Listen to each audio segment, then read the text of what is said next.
thanking him right now, and he's trying to pretend like he has emotions. Look at that. You take away the smile, and that's a serial killer. If you put that on a Jason mask, that's murderous. So yeah, Mr. Beast, I'm subscribed to you, and I hope one day you give me some money. But I don't disagree with you. But man, giving to people, I 100% agree. You should give to people. Yeah, I think what he does is amazing and dope. I just think that he's low key a psychopath. I love this. Right? You know what we need to do? If he wasn't canceled, you should get Shane Dawson to go and look up this guy and see if he's a psychopath. Lightweight looks like Shane Dawson. We all whoa. Something on the beat.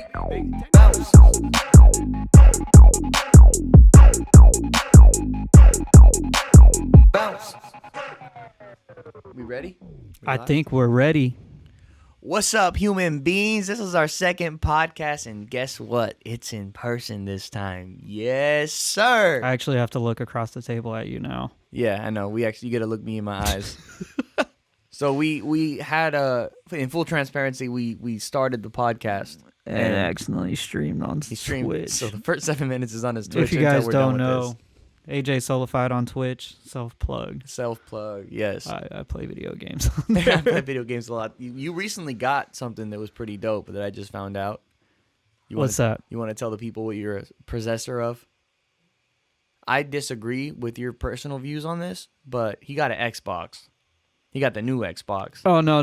That's an 805 case behind you. That's not That's what I thought it was. I was like, I didn't know what it was. Like I had a case of beer behind him. It's like, what is that? And I was like, oh, you told me it's an Xbox. And I was like, wait, you got the new one? What the heck? I didn't even know what they look like because I don't concern myself with things of the unholy when it comes to Xbox because I'm PlayStation. I can't say how I got it, but I got lucky. Yeah, nice. But yeah, PlayStation, super dope. Don't get an Xbox. But yeah, man, let's jump right into it. The first thing that I want to talk about today actually is our special button. You had a funny joke that we missed now because of the last podcast, but how did the joke go? I forgot. How did it go? We were talking about Mahomes flicking his wrist. So we were talking about Tom Brady, which is the actual first thing I want to talk about, but we'll get to that. And he was asking me how acrobatic Mahomes is, and I was like, well, he's a baseball player, and he, throws his wrist a certain way. And then you said, I just thought it would really hurt his wrist to throw it from the angle he did. Like, so ergonomically, it doesn't. You had me going like this. I just stared at him like, go ahead, do it. So anyways. Toxic. We have a toxic button. It happened. Finally. Toxic. That was a popular demand. Popular demand for that. Toxic. Woo! All right, we got it in two tones. I mean, it's your voice. Can you do the voice? Toxic. Yeah. Wait, I want to hear if it's the same. Let's do it again. Toxic. Here, I'm gonna click it right. Toxic. Yes, sir. That's pretty much pretty close. And this is my voice. Toxic. We had to get the different. You never know what it's gonna call for, so we have a toxic button. It's there whenever we need it. First things first, though. Let's get into it. I've said this since January. I knew it since the beginning of the year.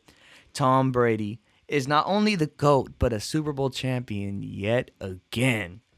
Yet again, boy. I just told you, though, I'm like such a Mahomes fan, though, because spiritually who he is, it's not. Is he a believer? He is a believer, yeah. See, Tom Brady, the opposite of that. But at the same time, I'm talking about football. Yeah, and I support Russell Wilson. He's a believer. This has nothing to do with football. That's why I like him. Yeah. But, I mean, that's what's going to happen with people is that Patrick Mahomes, because, like, Tom Brady is the kind of great where he just wins. He doesn't look fantastic on the field. If you play Madden, you never use Tom Brady's team because he's so slow. He just doesn't seem athletic, but he is. But of course, Patrick Mahomes is kind of the mix of both. He's winning Super Bowls, and he's out here flicking his wrist and doing amazing things.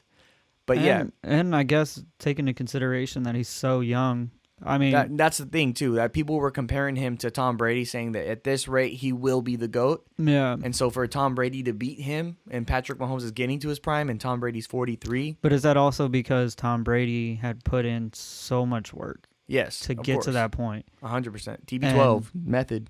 And could have even also been said that he didn't overwork himself to get to that point. Yeah, I mean he made a switch in his middle of his career as like what he eats. Like he took his health fully serious. Like he made sure that he was like trying to not like damage his body doing anything. He just completely ate well. He worked out. Like, he works year round to stay in shape. He's showing people really that you can have longevity in the sport as a quarterback. Maybe not other positions because you're taking like head trauma, but like as far as his position, have some good blockers and, just work out. But yeah, AJ doesn't love football, so I'm going to do the rant on this because I love it. But like Tom Brady, dude, just to see, like, growing up, I hated him at one point because I was a Raider fan, and his I career, think a lot of people hated him. Yeah, exactly. And his But why? Now, this is something that I actually preached on my Instagram account because I'm such a Tom Brady fanboy that I did this. But I actually realized something when watching Tom Brady's career.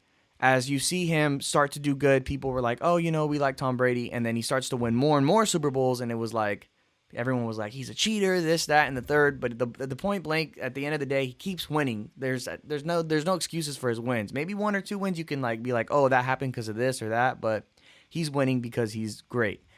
But I noticed that people only want to see you do good, but they never want to see you do great. The minute that you pass that threshold where you're exceeding the typical standard for good and become great and hit that next level, people immediately start hating.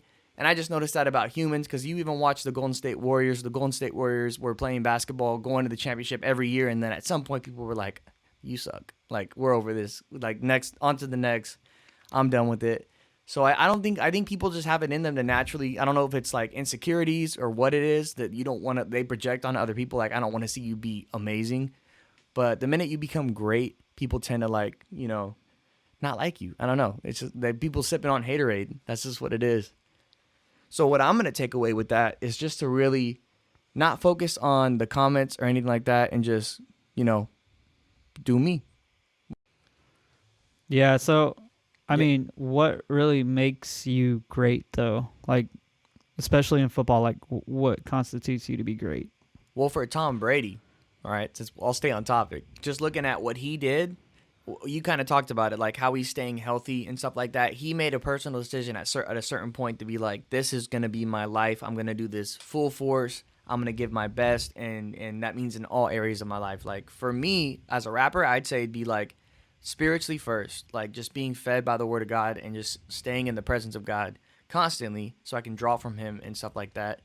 Then, practice, working on my breathing control, stuff like that. Just investing more time into it than you have to. So the actual talent. Yeah, then the actual talent. Like, actually, you could start out good, but to be great, you have to take that next level and take it serious to the point where you're like almost obsessive, which is not a good thing. But like, to be obsessed with something in a good way would be like just making sure that if normally people are doing like 4 hours of writing or something, do 5.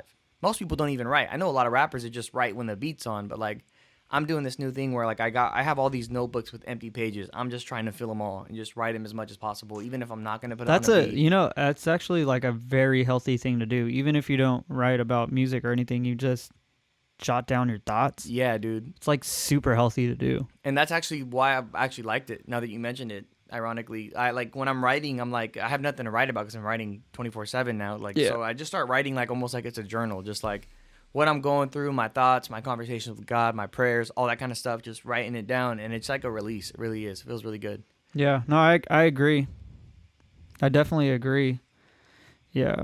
Yeah. But, so Tom Brady, Super Bowl champion. And I genuinely believe that in the end times, when the mark of the beast comes, when all that happens, all the stuff that everybody talks about, when all that goes down, they're rounding up Christians. Tom Brady's going to be winning Super Bowls. Maybe not Patrick Mahomes. Apparently, maybe not Patrick Mahomes. He might be with us. So, yeah. But Tom Brady going to be winning 73 winning years Super Bowls. of trials and tribulations going to be still winning Super Bowls. That's so bad to say. Like, I don't want to put Tom Brady in the not go to heaven category. You got time. But, I mean, if it means that he can't win Super Bowls, that will be enough to hold him back. Yeah. But, dark take on that. But So anyways, bro, what did you do for Valentine's Day? I was gonna ask you first. How did your Valentine's Day go? All right, we can start with me. It went fantastic, bro. It was the first Valentine's Day of me and my girlfriend Natalie.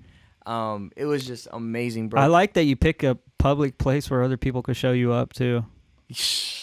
Yeah, let's talk about that. Okay, so for those who don't know, I'm a Christian. Obviously, you know that, but that means that I kind of like courted my girlfriend and we took things very slow. And so like this was our first trip out together, leaving town and going to a beach and having a picnic, right? So I was like, I'm gonna do it right. I got her flowers. I got her like, I call her a unicorn princess, centaur queen. I got it from Post Malone because she's one of a kind. So I got her a Build-A-Bear unicorn princess, and then like you squeeze the leg and it says something. But anyways, I got like all this planned out, like napkins, wet naps, candle, like anything you can think You brought of. napkins? I did, believe it or not. I know that's not a stunt, but I'm just saying like if you need something, like it was there. And so like I had it all prepared. I got us a blanket and stuff, and like I even got chairs and stuff, but Natalie's a minimalist, so like we kind of we played it cool. Went to the beach. We got there early. First one's there. We laid it out, had a picnic.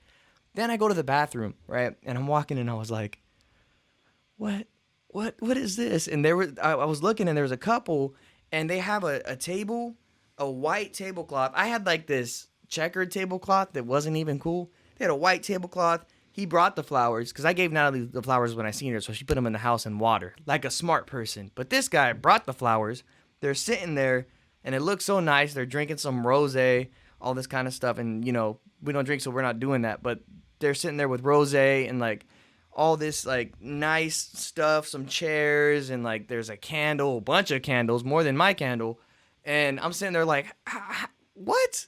I was like, he's sitting there taking pictures, and there's like a whole backdrop. I'm like, yo, I got completely showed up, and this guy's only 20 feet from me, so it's not like my girlfriend's gonna see it. We have to pass it like while we leave. So I come back and I'm laughing, telling my girlfriend like, yo, I got showed up. Then she's laughing about it. Later on, we go to leave, and now more people. She gets came. in on the joke. She gets in on the joke, and Like, she's actually like, "Hi, he showed you up." yeah, and she's like, Emilio. No, I killed it. I promise you. But we were walking out, and on our way out, not only was there one, the beach is busy now. There was 3 people. There was 3 different tablecloths and tables and flowers and all this kind of stuff. And then this one guy had a sign that said, "Our first Valentine." So it wasn't like these couples have been there for the long time. No, they're in the same situation as me. They just showed me up, and I was like, bro, a lot of COVID. a lot relationships. of COVID relations. We were coughing in each other's mouths. Don't Oh, worry, people. God, don't- It was safe. don't. Don't worry, it was safe. We were just Toxic. there we go. That's the first official real toxic. But Toxic. No, that's actually why we went early though. We were trying to get there before Right. it got crowded. No, But, for sure. But yeah, and plus, Lil Shawty got COVID like not too long ago, so I think she still has the what is it called? She's immune for a little bit, probably. I don't know how it works, but The antibodies? yeah, she has the antibodies. You bro. know, it doesn't mean you're immune. She's antibody, bro. She's modest, chill. But yeah, bro, it was really cool, and you know, I was at risk. I'm a survivor, so yeah, we're good, bro. It was a good Valentine's Day. What'd you guys do? We honestly just chilled. Went to church. That was really awesome. I seen a couple at our church that because they at most churches they do like the most years married, you know, and they'll Yeah. have them stand up and stuff, and they're like, dinner's on us tonight. No way. Yeah, and Oh, that's what dope. they did at our church. And then they were like, the newest newlyweds. Who are you at? And then he's like, Pastor Dean gets up. He's like, this is not fair. You got married 3 days ago to some couple that was in Oh there. my gosh. He's like, what the heck are you even doing here? Go on a vacation. Do They something. got married 3 days ago. 3 days ago. And Imagine that. I admire that, dude. Like 3 days ago, and hey, we got to make sure we're at church on Sunday. Yes, sir. Yeah, So that's kind of cool. that's dope. That's super dope. Me and Natalie we streamed church on the way over there for the record, but we were supposed to go. We thought about it, but then we were thinking we want to go to the beach, and then I was gonna have a dinner with her that night, and we decided like we honestly just wanted to go to San Francisco for a little bit, and then just like I hate Frisco now. yeah. And I never really like went to, Going there, like yeah. it's so dirty. I can't It anymore. is. Even the beach was nice, but it wasn't great. You know what I'm saying? But we were trying to go somewhere where we can go, because I live an hour from Natalie, so it's a 2-hour drive from here. And so we were trying to just go somewhere convenient for both of us. And then we just came back at like by 5 or 6 and just kicked it. We had a dinner reservation for 4, but decided we were too tired. We were both like, we haven't been out in a long time. Right. So we were just like, nah, we're going to watch TV for the rest of the day, play some Yahtzee or something. We didn't play Yahtzee. I wanted to play, but we just ended up watching TV. What do you think about Gina Carano getting canceled from Disney? Like, Bro. I hate cancel culture. Yeah, that's the first thing that I was going to say. Like, I hate the idea of cancel culture. I am for justice and rights and all that, but the idea that people can band together to get somebody fired from their career and take away their livelihood, it's just it not good. blows my mind for like just that like if you really put everybody's life under a microscope, it's kind of like the glass house scenario where it's like, why are you throwing stones when you live in a glass house? Everybody probably has done something that would get them canceled had it been broadcasted or public. But now we're canceling people for things that don't even make sense to me. People can just state facts, and if they even sense a little bit of like politics in it, they're gonna just eat you alive. Oh yeah. It's insane to me. Yeah, it doesn't even have to do with like who the person is. It's just like a thing about politics at this point. Like Yeah. if you're making it so political to the point to where it has nothing to do with your character, that's very bad. Yeah. It's crazy. Which also goes to what we could have talked about later, but I think we should bring up is I mean, it kind of goes in the same scenario. So let's talk about it. Ruslan getting Ruslan canceled? Question mark? Yeah. Oh man. I mean, I wouldn't say he got canceled, but he definitely got checked by YouTube. Yeah, definitely. It was so ironic in the scenario in which he's talking about YouTube policies and guidelines and kind of defending He's it. defending YouTube. Yeah. While YouTube is canceling him for defending YouTube. And I even mean, his video where he seems jaded to me about it, but kind of like put on a brave face. He's a good speaker. He just kind of looked at the camera and he was just kind of like, that's what I would say. He's like, really good at speaking. I feel like he was trying to like, you know, if you make this face, you shouldn't get canceled. yeah, he was trying to like still be like, YouTube, are we cool? Like I'm just trying to explain myself. Like I was on your side, but my thing is like, what about if YouTube is going over the rails? What about if you don't agree with YouTube and they just cancel you? I mean, not cancel you, but cut you off and like your stuff's cut down. I think they're a private organization, which means it's they legal. can do that stuff. It's legal, but what's really wrong about it is they're so biased. Yeah. They will stand up for one side and not the other, or in a sense, push down the other side and bring up the other one. It's just insane for to see like I don't know. I just never when I look at these companies and stuff and I see them like kind of have like Google kind of has a monopoly on like when it comes to YouTube, like as far as video, what would you call that? Playing video? Like that's our main source is like YouTube. People go to YouTube and stuff. It's just unfortunate to see like the places where videos are being posted the most. I'll use their own lingo. They have their own monetization on it. Yeah. And so it's unfortunate to see people, you know, that we go to watch videos and stuff, and if you have political views, you're only going to see one side. Your comment is just right there. My comment, I know. I was like, Ruslan. Yeah. I mean, I just thought it was really. I mean, I should really play a part of this. Ironic. This video is not clickbait. It's got clickbait. Kicked off and suspended from YouTube. It's 100% clickbait. While in the middle of a stream defending YouTube.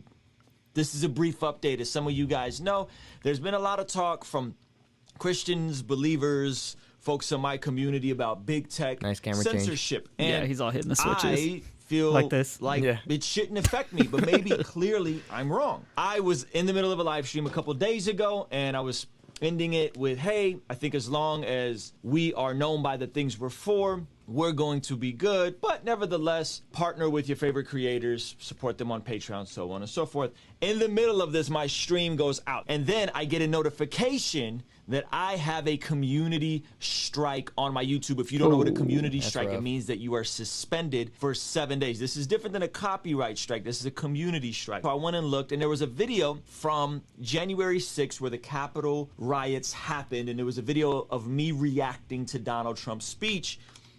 I basically said the speech was nonsense, that the voter fraud allegations were unmerited. Even if that is true, all that's fake and all that, just for somebody, let alone the president, to get up and talk about something, and then for YouTube or Facebook or whatever, just to pull the video and, say, this is not right. Like, I mean, that just shows. I mean, it kind of goes back to the Gina thing. Like, she was like, "Do you want to read what she said for people that don't know exactly?" Yeah, what's going on her with actual post.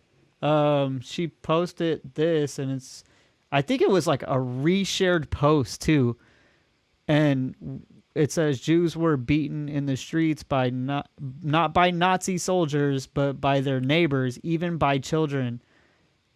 So like, they're basically saying like, you know, the Jews were encouraged. I'm sorry, these dog pics right, this dog t-shirts right next to. I just looked right at the dog's face and it got me. I'm so sorry. I'm not laughing at. Leave it to AJ to laugh at a pug. Yeah, And then go on to read the rest of it though. It says because history is edited, most people today don't realize that to get. Oh my God, I can't read this way. I got to read this way. That to get to the point where Nazi soldiers could easily round up thousands of Jews, the government first made their own neighbors hate them simply for being Jews. How is that any different from hating someone for their own political views? So she's basically saying, like, they encourage the hate against a certain group, and since they do that, and since big tech and government and all that encourage that clearly it constantly puts down the other side, and it's completely biased and it's completely wrong, and it shouldn't be that way. Yeah definitely. And that's one thing. I mean, that's one thing that that kind of was going on with Ruslan. It's crazy to think that like he was just showing a clip of the president talking, and what's that noise? I don't know. Let's keep going. Yep. So basically, like, that's the thing with Ruslan is like he was just showing the president. He was actually talking against it, but just the mere fact that you showed it, nope, there's your community strike, no questions asked. And I mean, you're not a news source. You can't be doing this. Yeah, and that's what you get. I mean, that's what happens whenever we have these rules in place. I mean, and if you guys don't know, Gina Carano is from The Mandalorian. I forget her character name. She has a real cool name on there. I watch it too. I watch The Mandalorian like religiously, and I don't know this. It's like Kurdu or I forgot. Basically, she's the MMA fighter girl, the strong girl that's with The Mandalorian in a few. She episodes. And a lot of people are talking about this, but they don't even put really that she was also on. I mean, this is her most recent work. But she was also really famous on Deadpool. That's how I really started liking her as an actress. She was in Deadpool too. Yeah. No, and she was really, really, really good too. Mm-hmm. Yeah. She was in Deadpool 1 as well. She was in both? Yeah. She's not the girl with the shaved head. She's the girl that she's not the kid. She's the adult that is on the bad side, right? I'm trying to remember where I seen her. I remember I seen her on the movie. For sure, I know she's in 2. That's all I know. I watched Deadpool recently, or Deadpool 2 recently when I was bored. But yeah, she's a really good actor. Yeah. And then so many people are like just against this because Pedro Pascal back in 2018 had also shared. And that's The Mandalorian. Yeah, that's the actual Mandalorian. Had also shared a very similar post because she got basically fired. Well, she was talking about voter fraud. She was anti-mask. She was a lot of right beliefs. Yeah. Right-wing beliefs. And because of that, they've been like just waiting for her to either F up or to completely give them a reason to fire her. And the reason they had was because she posted something that was comparison to the Holocaust. In comparison to the Holocaust, bringing light of the Holocaust and anti-Semitic, which I don't feel like it was anti-Semitic at all. Yeah, no, to say that it's anti-Jews is not true. It's just simply not true. It's just simply not true. And not only that, but want to see well, let's talk about this real quick. So, Pedro Pascal posted this and basically I'll just pull up this tweet. Yeah, he quoted Childish Gambino. This is America. Yeah, he said this is America in 2018, and then he was referring it to Germany in 1944, which is going to be the Holocaust and when all that was going on. And there's all these kids in concentration camp while these kids are in these cages and all that. And whatever you could say that the Obama administration was the one who created these cages and all that. Whatever the case is. The comparison right here is almost identical to what Gina Carano did. It's the same kind of comparison to the Holocaust. It's the same kind of comparison. And then I love that not only that, but even she got picked up by the Daily Wire, which is Ben Shapiro, one of the biggest Jewish culturally and Jewish religiously people out there. said, this isn't right. You know what? We're going to hire Gina and create our own film with her. Wow. That's funny.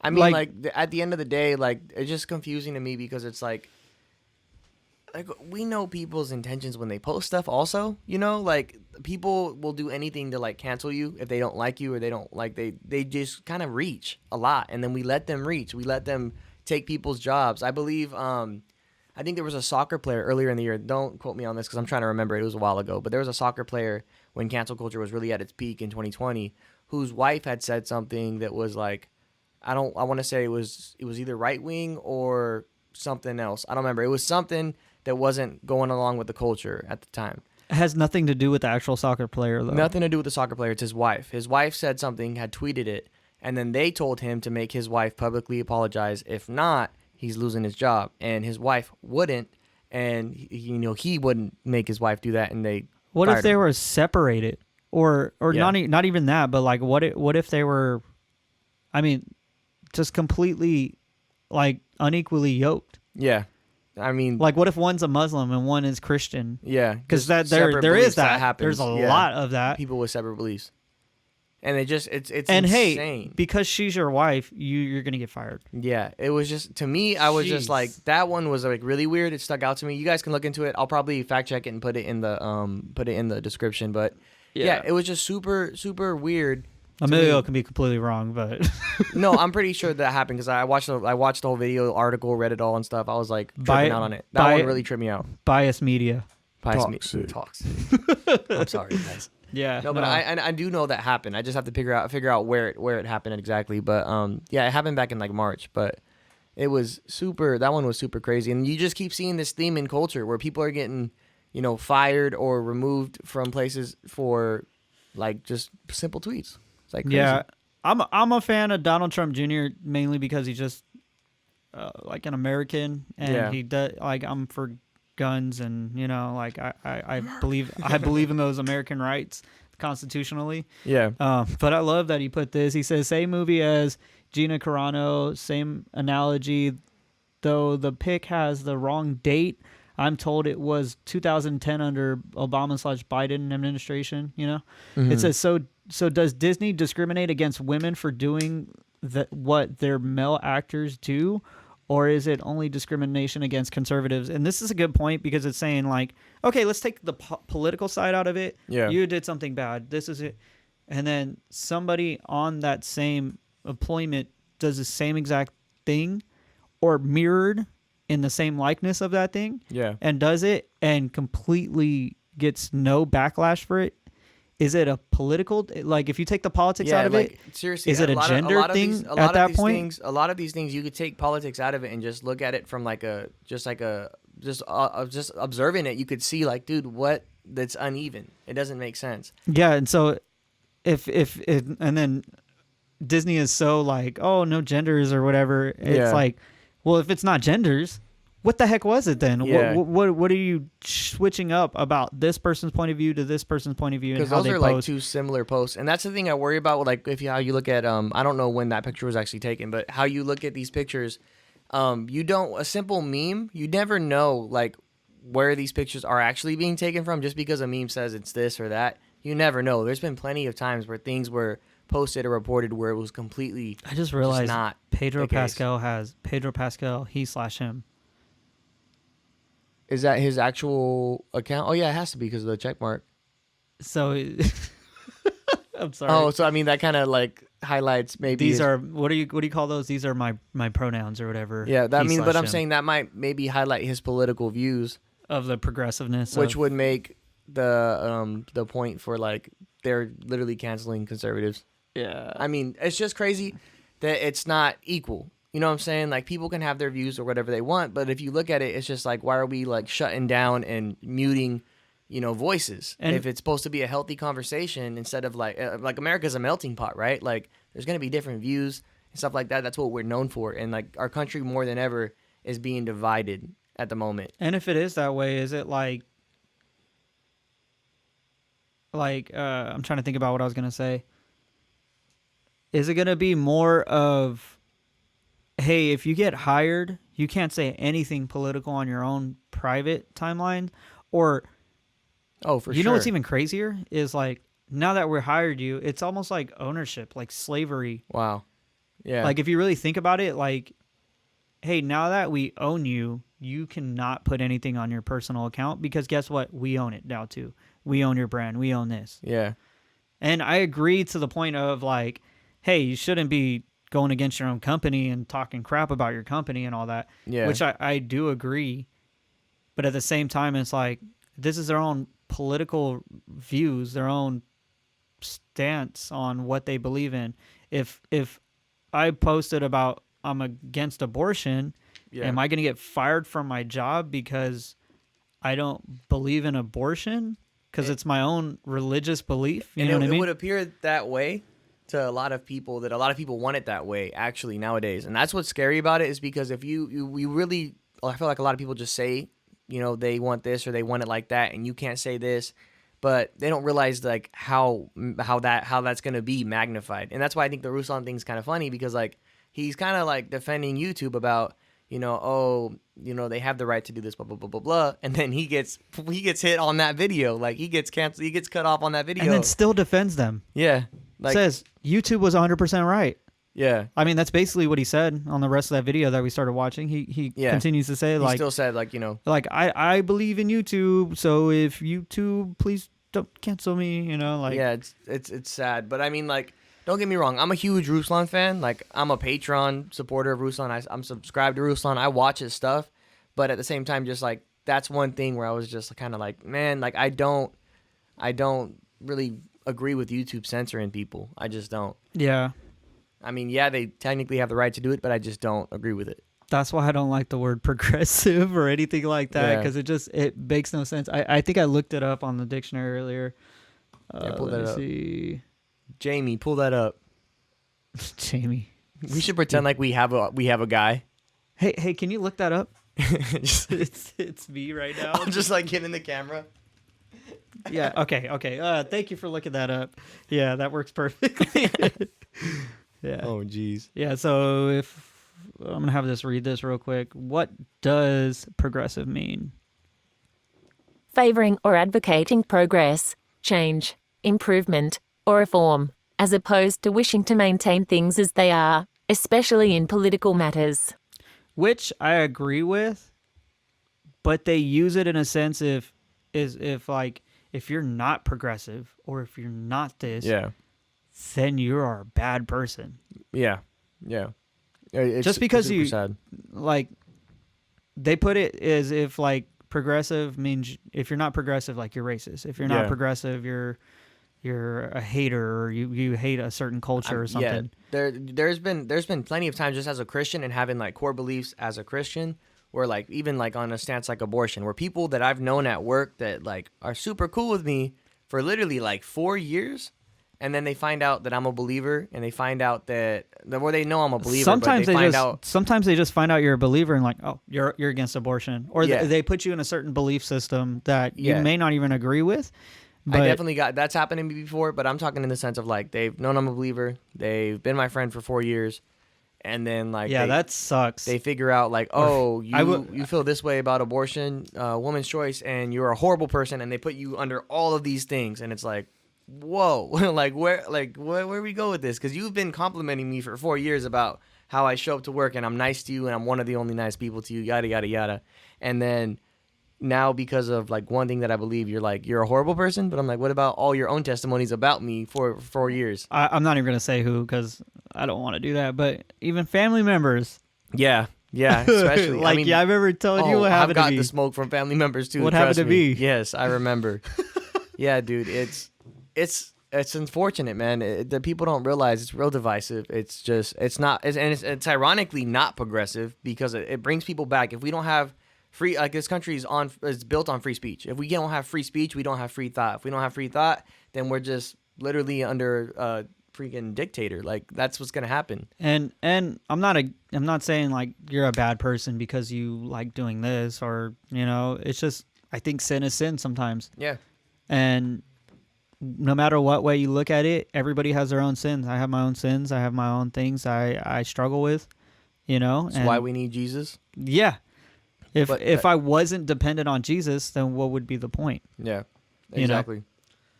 And that's even as a Christian, like I have these beliefs of what I feel is sin and stuff like that, biblically backed. And one thing that I just lost my train of thought. I forgot what I was gonna say. What was it? Oh yeah. So like I have these beliefs that I always back up with scripture and stuff. But I have these beliefs that Christians have, and people immediately assume that I assume the worst of you because I'm Christian and you're not. But I don't hold people to the same standard of mine that I'm living, because I'm living under the blood of Jesus. I know that, and because of that, the veil's been lifted over my eyes. I see this. I feel convicted. I feel the Holy Spirit. I don't judge people for not following the Holy Spirit who don't have the Holy Spirit. You know what I'm saying? Yep. So like, do I want to see them saved? Absolutely. Do I want to lead them to the gospel, lead them to truth? Absolutely. But am I going to sit here and be like, you are this, you are that? No, I'm not going to.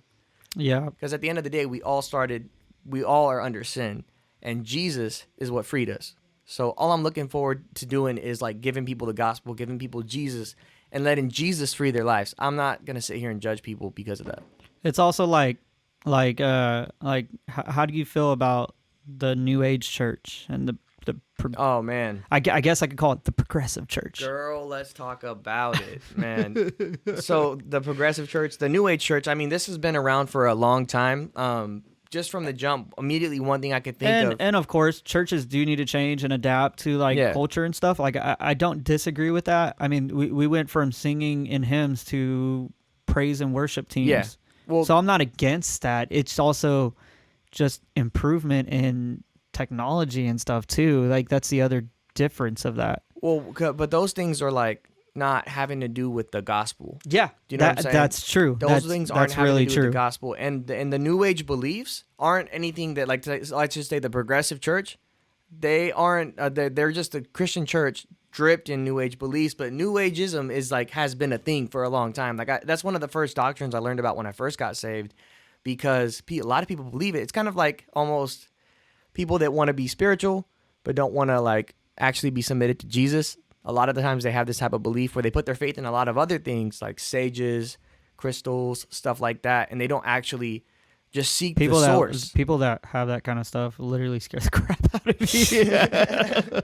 Yeah, dude. Oh my gosh. Like I remember I was dating this girl and her mom cracked eggs outside of the house. Yeah. And did this yeah. inside the house. They call them cleansings and stuff. Yeah. And she's like, yeah, we're getting all the bad spirits out of the house. I was like, okay, let's start with you throwing away the eggs and the incense. Like, you have the bad spirit. Okay, I'm going to need you to hit that toxic button when I say this. Let's talk about, right here. Let's talk about manifesting. Toxic. Yes. Now, seriously though, what in your right mind thinks that, where did that come from? Where's that belief coming from that you can manifest things? That's almost like calling yourself God. I know we have things, we were going to talk about that in a second, but that's almost calling yourself God. And even Christians have adopted this ideology of I can manifest this if I just speak it into existence. I don't disagree with, I know we're going to go with having faith in yes. speaking I was things. I was about to correct myself on this. Okay, go ahead. I do believe. Go ahead, I'm listening. I do believe. Go ahead. It's about the power source, is what I'm saying. Yeah. I believe in having faith for things and the Holy Spirit going, but at the end of the day, it's your will be done. And I can't just be say if I really want to have this wife, right? This specific girl that God did not call for me. I can't just be that's gonna be my wife. That's gonna be my wife, and it happens to happen. That's a New Age belief that's been kind of dripped in church talk, I guess. Yeah, and I told you a while ago, my brother had a message on something like that, back when he was a preacher and stuff. Yeah. And he had a message called "My Story Sucked," And he was talking about that God knew you before you were formed in the womb. He knew you while you were in the womb, and he knew who you were going to be when you were birthed, right? Yeah. He knew the type of person you were going to be. He knew everything about you. He knew your likenesses, your dislikenesses, everything. And he went on to say that God wrote this story for you, and you continued to go through that story, rip pages out and write your own. Yeah. And so what I think's cool about being saved and believing in God and actually having a foundation under, Christianity is that we're always going to have grace with God. Yeah. And Praise don't get God. me wrong, that doesn't give you a right to just go around and be all crazy and all that. Yeah. But God's always gracious, and with that being said, we continue to write our own story, rip out pages, and continue to do things that we shouldn't do, and we have the chance to get redemption from that. And God continues to write His story with us, you know. Yeah. And so that's what's really cool about that, because that's why some people who are Christians get divorced and, you know, end up marrying somebody else, because God was like, you know what, they were messing up their own story themselves. And when you were supposed to be with this person and they weren't fixing themselves, now here's somebody that could actually build with you. And that's really true. I'm not for divorce or anything like that, but it happens. Yeah, definitely. It definitely happens. And I mean, like, that's the number one difference, I would say, with Christian faith and like New Age theology. I mean, there's a lot, but I'd say the number one thing is that, you know, we submit ourselves. We believe in one mediator between God and man, and that's Jesus. Right. And we submit ourselves to Jesus, who is God, who died for our sins, rose on the third day. So I'm not gonna sit here and I'm not gonna manifest things. I'm not gonna do action to save myself or to be more spiritual. I'm gonna just dive into the presence of God and like really just worship, pray, read. Like, that's how I connect to the Holy Spirit. That's how I connect to God. Yeah, I think the more active you are with God, the more your faith is active in your life. It's absolutely true. It's absolutely true. Because it's like, how can I want all these things, but yet I don't go to the Creator to make it to happen? You know what I mean? And it's I don't know. It's terrible to me when people are just like, "Why, God? Why haven't you done this for me?" Well, they And call it's the like, church the bride. So, like, if you weren't talking to Alyssa for like a month, would your relationship be doing good? That's You know what I'm saying? really good comparison. Yeah, like Maybe I should go talk to her. You gotta go, guys. I gotta talked to her in 28 days. No. I gotta call Natalie. Yeah. No, but yeah, you had some really good things written down though about New Age ideas. So if you don't know what the New Age Church is, Well, I or found how this they article. blended into the church. What's this girl's name? I wrote it down. Can you read her name inside of the notes real quick? It's a I wrote it down, but I don't want to like not talk about. you want to go ahead and read that because I don't want to mispronounce it. I think it's like I can do the first name, the last name. Okay, I'm gonna say it. Shantae Grosset. Yeah, I think you said it right. Grosset is her last name. I'm sorry, Shantae, but that's a name. That last name is a name. Yeah. No. Call me if she was a rapper, Shantae Gross. That's nasty. Let's go. That's gross. Just kidding. Shantae Gross. My flow. Okay, sorry. My flow is the most. Shantae. Hey. Yeah. Let me see this. So this is the 5 common New Age beliefs in the church and why Christians should know about them. I think this was pretty important. There's something she said that I don't 100% agree with when she talked about some of the pastors and all that, you know, because I'm not a fan of saying, hey, this pastor is this way without giving them a chance to talk about either why they are that way or why they would be considered that way, because that just doesn't give them a chance to defend themselves. But on that note, I would like to hear what she said right here. I wasn't always a follower of Christ. Before Jesus saved me, I was heavily involved in New Age practices. If you aren't familiar with it, the New Age movement includes a wide range of ideologies that promote self-spirituality with the goals of personal growth, evolution, and connection with the universe. It teaches that all roads lead to heaven and pushes a spirituality apart from Christ. Finally, it promotes the belief that you can create whatever life you desire by simply connecting with your ancestors and spirit guides through spiritual practices. Sounds absurd, huh? Yet to a young, heartbroken girl like myself who had no knowledge of the love of God, this seemed to be the answer. I practiced Eastern meditation to clear my mind, used tarot cards for guidance, did yoga for healing, and said spells in an attempt to create a life worth living. Wow. I headed down this path for 4 years and practically became a full-blown occultist. Yeah, and it's sad because I know a lot of, I'm going to put this in quotation, believers that really do stuff like this, or they take certain spiritual practices that aren't biblical, and then they'll respond with something like, well, is show me where the Bible says that you can't do this. I don't like when anybody does that. You can't. The way that the Word of God works is like you read. First of all, read the full Word of God, get the context, get the prescription text, the description text, and understand the gospel. Bizzle said something that I love. He says, "Study the lies; they'll make more lies up. Study the truth, and you'll know when the lie comes." Like when you study the truth, you know when the lie comes. That is actually really good. Yeah, when I first heard that, I was like 2010. I was like, "That's a bar." But that's when, in my opinion, Bizzle was popping though. yeah, like Bizzle was. it's like he was speaking going truth. Off. Yeah, Truth. He was going off. And that's kind of like what I model my music after. Side note, just Bizzle, just because of his boldness to just tell the truth and be like, I'm going to get crucified for this, for lack of a better word. Right. You know what I'm saying? I kind of got some notes out of this. So basically, she goes through the 5 ideas that have bled into the church that we should all be aware of or be careful of. And one of those is the law of attraction. Have you ever seen like the ad for that?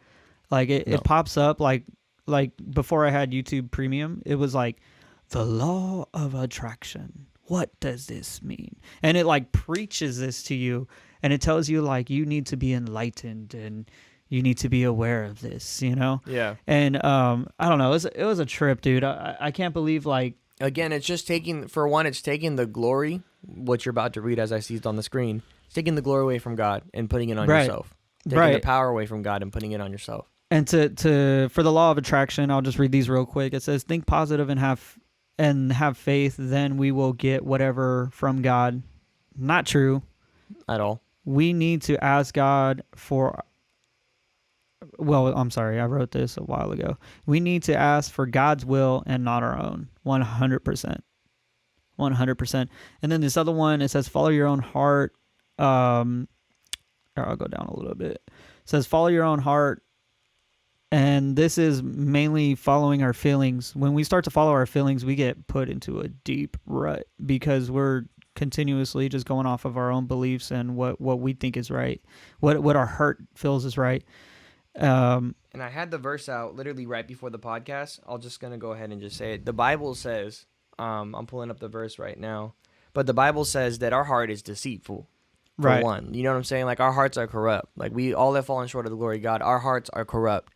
And that's the biggest lie that, for instance, I learned this lesson that I'm speaking now as a believer, just reading the word. When I got saved, I was raised thinking I believed in Jesus. I didn't really know. And when I got saved, I really realized that like, oh, wait a second. People tell me like to follow my heart. And that sounds good. And I used to be like, yeah, you know, go with your gut feeling, follow your heart. Like that's what you do. You know what I'm saying? That's how that's how you be happy. That's how you show, like, that's how you live life. And it's just not true. Your heart is deceitful. It's going to lead you down a path of destruction. And you know, that's why Christians deny their flesh. They follow God. They follow Jesus. Well, shoot, Proverbs 3:5 alone says, trust in the Lord with all thine heart and lean not unto your own understanding. It's the exact opposite doctrine of what this is. It's crazy. Yeah. And I remember Pastor Godot, when I used to go to Calvary Christian Center, Pastor Godot used to say, lean not unto, trust in the Lord with all your own heart. He says, and put in brackets right there, lean not unto your own stupid understanding. Stupid. By nature, we are dumb Yeah. and stupid, and we do not know what's right for us. That's why we have God and have Jesus, and that's And why. then actually there it reads up there, whoever trusts in his own mind is a fool, but he who walks in wisdom will be delivered. That's Proverbs 28:26. That's hecka good. In the Yeah. English. In other words, brackets, stupid, Yeah, stupid. toxic. I'm sorry. I wanted to get you while you were If you drinking got me water a over spit there. take in the middle of the podcast, I just know. spitting all over my mic. I know. I would have been Oh, happy man. too because it's not my mic. It's yours. Yeah, just all over. Would have been totally fine with it. And then to go on to read, it says, we are little or many gods. That is super, super, super Toxic. Yeah, that really is. It really is, because to think we are little or many gods is basically pushing God. Like we would have no need for God at that point. Yeah, no, it puts like I said, for instance, I live my life to glorify God. That is the sole purpose of my life, to glorify God. And putting yourself in the place of God will fail you every time. You just quoted sole purpose. Did I? You said that is the sole purpose. Hey, bars. Yes, sir. Self plug. All right. Self plug. Watch the new pod. of course, you would be watching the pod for this plug, so And that's kind of anti-productive.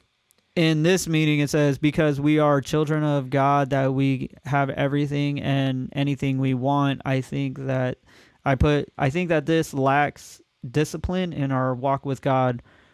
For examples like Oprah Winfrey teachings, Yeah. like we control our own destiny and all that. Like, I don't know. I don't personally like how that comes across, is that like we're all God in our own universe, you know.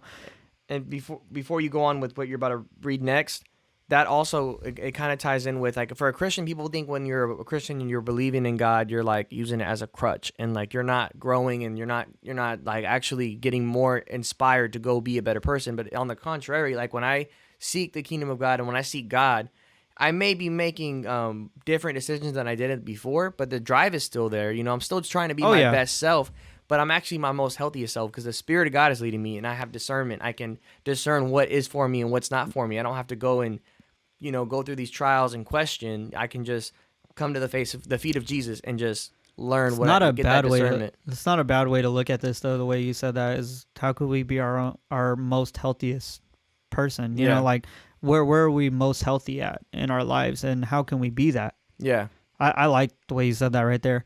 And then number 4, oneness. Well, one example that you have on here that I really liked is how what that leads to, like Oprah's teachings and stuff like that, is like that people don't like call outs and stuff because they don't like to be called out. They don't like to be corrected. And like the Bible teaches us to be humble. And you really have to be humble to grow, because you're not going to get it right. You're not going to be 100% hitting, batting 1,000. You got to make sure that you're humble. And actually in the Bible, it says that you have to be humble to receive a word from God. So you really should be humble to suffer correction and, you know, become a better person. Right. You're not a mini God. And so for number 4, it says oneness is another topic she talked about, if own beliefs that Christians make up. It says we become righteous by not sinning and being good people, that we become one. So you're basically saying that forget about sin and all that. If you're just a good person, you're going to be okay. And yeah, dude, before you go to I before agree. You 5, should be a good person. Before you go to 5, I'm just going to bring it up now because I said I wanted to talk about this at some point. People tend to hit me with this a lot, like, I'm a good person, right? Anytime someone says I'm a good person, it immediately shows me that they haven't really read their word. You know what I'm saying? It shows me that they haven't really invested in what the word of God says about us and about our good deeds and about what they are. And I believe in the Bible, it says they're like a menstrual rag, like to God. Like they're nothing. They're not. You can't do nothing. We're all born in sin, and we all sin, and we all have evil hearts, and we need Jesus to be better. And so when people say, like, when they even say in a Christian perspective, people are like, man, I'm a good person. I go to church. I read my word. I open the door for my girlfriend, whatever you got, you know, nice things. None of that can save you, and none of that can actually make you like a righteous person. To be righteous, you have to literally receive Jesus and the Holy Spirit and really work and read your word. I mean, it ends there. Believe in Jesus and you receive the Holy Spirit to be righteous. But, you know, it's a process, of course. I mean, growing. the Bible talks about renewing our minds daily. Yes. So for a good person, Being transformed and renewed in your mind. yeah, like that just totally gets thrown out the window because we're constantly having to pick up our own cross because we sin so much. Yeah, exactly. And that's like, if you Like, think it's right now, ridiculous. if you're listening to this podcast and you think that you're a good person, I have 2 verses for you. Romans 3:13 says, for all have sinned and fallen short of the glory of God. And then Ephesians 2:3 says, it says, among them we too all formerly lived in the lust of our flesh, indulging the desires of the flesh and of the mind. And we're by nature children of wrath, even as the rest. So, I mean, we all sin. We all desire to sin. And, you know, that gets transformed and renewed whenever you seek God and Jesus and the Holy Spirit. And that's in no way saying we're right about a certain thing or wrong about a certain thing, or you're wrong about a certain thing or right about a certain thing. It's just saying that we're exactly in that same boat. Yeah, We're exactly. human. We're sinners. Which we're kind of sinners. reflects on what we were talking about earlier. Because, like, how do you approach something that when 2 people have 2 different mindsets? You know what I'm saying? It's like, At the end of the day, we're all born in sin. So when it comes to the gospel, I'll never compromise. That's a close-handed issue, of course. But when it comes to other things, there's room for us to be able to coincide, I guess. Right. And go ahead and read number 5. And I actually moved my whole I was reading. Okay, I got it. So it says number 5, all roads lead to heaven. One can believe in Jesus and practice others' faith. Wait. I'm gonna go back again. Sorry. Go ahead, hit the button. Toxic. All right. Number 5, all roads lead to heaven. One can believe in Jesus and practice other faiths. And then you wrote down here Matthew 7:13. The only path to heaven is through Jesus Christ himself. Jesus is the way, the truth, and the life, and no one can come to God except through him. If you believe in the Bible, you have to take that scripture to heart. To heart, period. Like 100%. The only way. Like it says, nobody can come to the Father unless you come through me. That's huge. And it applies literally, that one verse destroys all of New Age like beliefs, because people are doing things and doing actions to receive spirituality rather than the only way to the Father is through Jesus. Yeah. Point blank, period. Yeah, I agree. And this is a good article. I mean, I just had fun reading through it. And this new age, trying to look this for new her age name faith again. is something that's on the rise, and it's something that I believe I think it's good we're talking about it, because a lot of believers need to hear it. Well, And it's definitely Toxic. yeah, it's something you should watch out for. and it's on the rise. Like from the first time I've ever heard about this, when I was studying the Word and learning about different faiths, to now it's gone like tripled, maybe times 10, and it's on the rise. Like this is like the main core of beliefs, and I'm seeing it bleed into the church so grossly. And Shantae Grosset, thank you for putting together now this I know little... why her last name's Grosset, Yeah. because it's bleeding to the church grossly. Yeah. Thank you so much for putting an article out like that. It's well needed during this time. Shantae Grosset, thank you. Yeah. I hope that was how. Well, you say like Dorset, so would it be gross? No, it'd be Grosset. It'd be Grosset. What about Grosset? Because if it's... It could be Grosset. It could be. She could be like Creole, like French. Oh, I was thinking that was like from the Kree from Marvel, Captain Marvel. Sorry, bro. I'm a nerd. My brain goes there. Yeah. Jeez. But yeah, I really enjoyed this article, and I'm actually gonna have you send it to me because I got a few homies I gotta talk to about this. But Yeah. super for dope, sure. super dope. I think it's a. You know what's funny about this too? It's majority of this right here, I think, is on like, yeah. This is like a women's, Oh wow. I love this, that it's like a women's thing, but I got something out of Yeah. it. No, really. It has nothing to do with like whether you're like a woman or not. It's just a good word. That's a good word. Point blank. Yeah. And it's real. It's real vigilant. It's real vigilant. Right. We love it. Oh, we totally love it. Oh, So- dude, I want to talk about this, man. All right. Do you have anything else you want to say about this New Age faith before I move on with something toxic? I think that's pretty it. All right. I gotta go pee really bad though. Rookie mistake. I went to the bathroom before we started. I have a small bladder. What are we, I Joe can't Rogan? We don't have the #1 podcast. We can't just keep doing this, bro. Hey, bro. People are still gonna watch me if I just walk out for a bit. Walks out to go pee. And Toxic. it's 100%. Toxic. No, that's not. I what hope was saying. not. I hope It's you've been drinking 100%. water. It's 100% true. He's been drinking water. It's not toxic. Yeah, no, it's 100% true though. People still watch him even when he's not there. No, like, really. Like Yeah. I watched the whole 3 hour. I was telling you, I watched Elon the whole Musk? 3 hours and 20 minutes of Elon Musk. I'm still going through it. I'm an hour and a half in. I'm gonna finish it too. Your brother texted us. What do you say? I don't know, something about Best Buy. Uh, Yeah, I'll let you go ahead and talk about the topic you wanted to talk about though. Camera's on you, buddy. Alrighty. You want me to do this alone? I can hear. was I mean, the for bathroom's right behind this room, so I guess I could hear it. All right. I'll intro it up. All right. I'll set it up. You're gonna have to probably remind me what it was.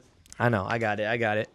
All right, guys. You know what? I've actually always really wanted a podcast. You know, I've always wanted to do a podcast. I never envisioned AJ. It was just Emilio, just me there, making you all laugh, talking about Jesus, being a little controversial. No, I'm just kidding. But yeah, I've really enjoyed this podcast. He wants me to talk about the topic that I wanted to talk about, but I really would rather kill time and just talk to you guys because I want to get his opinion on this. So basically what we're going to talk about I'm gonna set it up a little bit.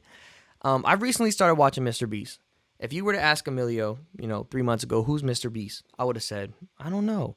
But then quarantine happened, and now I'm watching a bunch of YouTube, and I'm watching this guy who, if you don't know who Mr. Beast is, he's a YouTuber who basically just gives people an insane amount of money or just does something absurd. He's like me if I was a millionaire, because it just would be funny to just see people's faces giving them $1 million. But he does stuff like this. Like he, I believe that he made all of his money and revenue through YouTube, but he would do something like last to hold on to this $1 million wins it. So like he has people stand there for 32 hours holding on to like $1 million. Last one there gets it. He does stuff like his friend needs a car, so he'll go and buy his friend like a car that's like, say if his friend has a $500 car, goes and buys him a $10,000, $20,000 car and destroys his car for content. So I'm just explaining to them who Mr. Beast is because I want to get into this. So yeah, Mr. Beast does amazing things. Like he goes and he gives people money. He gives people shoes. No, not even shoes. I've never seen him give people shoes. He gives people cars. He gives people like literally stuff worth like hundreds of thousands of dollars, like a lot of money. Like it's absurd. Well, that also says, how do you feel about David Dobrik? I don't watch David Dobrik. I don't either. I've watched a few but of his things. It's very similar, right? I believe so. Yeah. And they both took over YouTube. Look at them shine. They got the glow. Shout out my boy Miles. I love that because I watch PewDiePie every now and then, and I love when PewDiePie was not making fun of him, but he's like, because you know how David Dobrik talks, right? Hey guys. Yeah. Yeah. He's like, how do he goes? Maybe I'll do an ad like David Dobrik does his ads. He's like, he's always laughing. Hey guys, we're gonna talking about hoodie.com. You know what he's all. Oh my gosh. No, okay, so true though. Yeah, that's very true. So Mr. Beast definitely is somebody who gives people an absurd amount of things, changes people's lives. He gave one guy $1 million, right? Have you seen this video? Do you watch Mr. Beast a lot, AJ? I've watched videos. Okay, I don't want to say I watch them religiously or I watch them a lot, but I've watched videos of Mr. Beast. So he's 2 days. Super young. How old is he? He's like 21. Let me look it up. I believe he's 21. I might have just seen it recently. But basically, one day, like a week ago, I was bored and I was literally... Like a week ago? I didn't get out of bed. I woke up and had plans, but then my computer wasn't working, so I just decided to lay down and watch TV all day. Go Emilio. And anyways, I'm watching Mr. Beast and it's just on repeat and I've never seen it, so I was indulging a little bit. Let's watch this. And I noticed the theme about Mr. Beast. He gives people a life-changing amount of money or a car that they really need or a new house. I seen one where it was like a Lamborghini or a new house. Pick one. And then the guy picked one. So one thing I noticed throughout all of his videos is simply this. Have you seen his face when people cry and they're like, oh my gosh, thank you, Mr. Beast. And he was born in 1998. Isn't that weird to say? 22 years old, May like 7th. a millionaire was born in 1998? Yeah, it's absurd. That's Natalie's age. Hey, baby girl, you better hook up the funds. My girl's a mob boss. I know it. She hasn't told me yet, but I'm pretty sure. Look at in relation. People also search for Ninja. Ninja, Jake Paul, and Laserbeam. I don't even know who that is. Laser beam. The laser beam. He's the guy from Guardians of the Galaxy 2. Taser face. Taser face. Oh, man. Anyways, so no, what I noticed is like it's so funny his reactions after he gives a gift to somebody and they start crying and thanking him and like they're pouring their heart out to him. Thank you so much for changing my life. He sits there and he says it every time. Oh, you're going to make me cry. Okay, let's change the subject. It's almost like he has this weird thing where he doesn't know how to like react to like someone saying thank you. But like he seems super awkward. Are you saying that this is the face of a psycho right now, there? I was going to get to that. I think Mr. Beast is a psychopath. I should have led with that. But I think Mr. Beast is a psychopath. That face right there is a psychopath. It's like, oh, you gave me all this money. You like. Now, I don't know what I clicked on. I don't want to say Mr. Beast is doing it for the YouTube clicks because I've listened to him on a podcast. He's a very hardworking man. But that doesn't mean he can't not be a psychopath. I think Mr. Beast is a psychopath because if by Sky News, it says Mr. Beast, keep the change. Yeah, YouTube star Mr. Beast leaves waitress $10,000. It was a gold nugget worth $10,000. That's wild. Yeah, but every time they cry, That's my point. He's a psychopath because every time they're crying and they're like, thank you so much. He's not like, oh, you're welcome. Or like, I mean, he could just feel awkward because like he's I giving. would say I like the way Sean does it. Jacksepticeye. I don't know if you ever watch any of his content, but Jacksepticeye, his real name is Sean Combs. No, that's P Diddy. Sean Combs is P Diddy. His real name is P Diddy. Yeah, no, but Sean, he'll like do stuff, and he's like, "Oh, guys, you guys warm my heart with all that," you know, and that's like a genuine. That's what I feel like. It's Mr. Beast doesn't know how to react genuinely. I don't think it maybe he's too young. I feel like I'm real cynical with Maybe the he way got- that I think. maybe he got too famous I too go to young. worst case. True. I go to worst case scenario. I think he's a psychopath. Most likely, he just feels weird. Like Toxic. yeah, thank you. Most likely he just gives people gifts, and it was like I did it out of the kindness of my heart, and they're thanking me, but I don't need the credit, and just take it. And like I don't want, like, he tries to get the thank you over with fast. But I personally think that man right there smiling, can they see that? Yes, I personally think this man right here is a psychopath. Look at his eyes. I'm thankful. I'm quoting Bill Burr. Seriously, I'm quoting Bill Burr. He said, if you want to see a psychopath, look in his eyes. Look at this guy's eyes right here, man. This is real cynical right here. This is gross. This is Grossman. Or what's the name of that girl? Grossetta Grossetta. This is real Grossetta right here. or Grossette. Grab those eyes, boy. Those are some eyes. Someone is probably thanking him right now, and he's trying to pretend like he has emotions. Look at that. You take away the smile, and that's a serial killer. If you put that on a Jason mask, that's murderous. So yeah, Mr. Beast, I'm subscribed to you, and I hope one day you give me some money. But I don't disagree with you. In But, man, giving to people, I 100% agree. You should give to people. yeah, I think what he does is amazing and dope. I just think that he's low key a psychopath. I love this. Right? You know what we need to do? If he wasn't canceled, you should get Shane Dawson to go and look up this guy and see if he's a psychopath. Lightweight looks like Shane 'cause Dawson. we all whoa. Technically Shane Dawson could have a son. Are we thinking about the same person? Right? Shane Dawson. Yeah, he's like YouTube mogul. Was he the makeup guy? Well, he did a makeup thing. With, Yeah. But okay, so he kind of looks like him. Yeah, he definitely does. Yeah, you're right. Could be like children. Have you seen him shaved? No, Yeah, Mr. B shaved looks like Shane Dawson kind of. that's pretty interesting. But look at those psychopathic guys. All I'm saying is when people are like, thank you so much, Mr. Beast, he's like, oh, every time it's the same line. Oh, you're going to make me cry. Okay, let's change the scene. And he's like, just kinda maybe he legit wants to cry though. And he just no, bro. No, maybe he's just so afraid. He doesn't care, bro. He doesn't care. Maybe he's just so afraid of showing emotion. You ever thought of that though? No, he doesn't care. Because his Does name Mr. is Beast have a father? his name is Mr. Beast, not Mr. Whiner. Ooh. Yeah, but if that were the case, he should own his. Yeah, that was. But if he is Mr. Beast, right? That's a better answer actually. I like that. If he's Mr. Beast, he should come in there and like own the personality. And when they're like, oh my gosh, thank you, he's like, you're welcome. Yeah, and just screamed in their face, and that was his brand. Mr. Beast, if you're listening and you're not a psychopath, the smart thing to do. Toxic. That was beautiful. I never heard it like that. That was great. But Mr. Beast, if you're listening and you are not a psychopath, a good thing to do for your brand, and if you do just genuinely feel awkward when people Just are give saying to thank us. you, well, yeah, sure. But whenever people are feeling awkward and they're like, thank you so much, and you're like, oh, in your heart, you're like, I don't deserve the credit, and I just feel weird, and I'm gonna cry. Don't do that. This is what you should do. Just look them in their face and be like, yeah, and just walk away. Because, dude, if you make it on brand, that will be hilarious, and it gets you out of the scenario. And leave like a minute of watch time Sorry, I screamed in your guys' of ears. just yelling. And I'd watch that. I would watch it. I might watch it in If like you were 2 just- times the speed. It'd probably be like, yeah. That'd be a good beat. If you were just screaming for an hour but giving out money, another good Mr. Beast move. What if Mr. Beast was a beast? You know what I'm saying? That's smart. AJ, come It's on, good dude. marketing, man. This is why he's my guy right Hold here. on. Mr. Beast.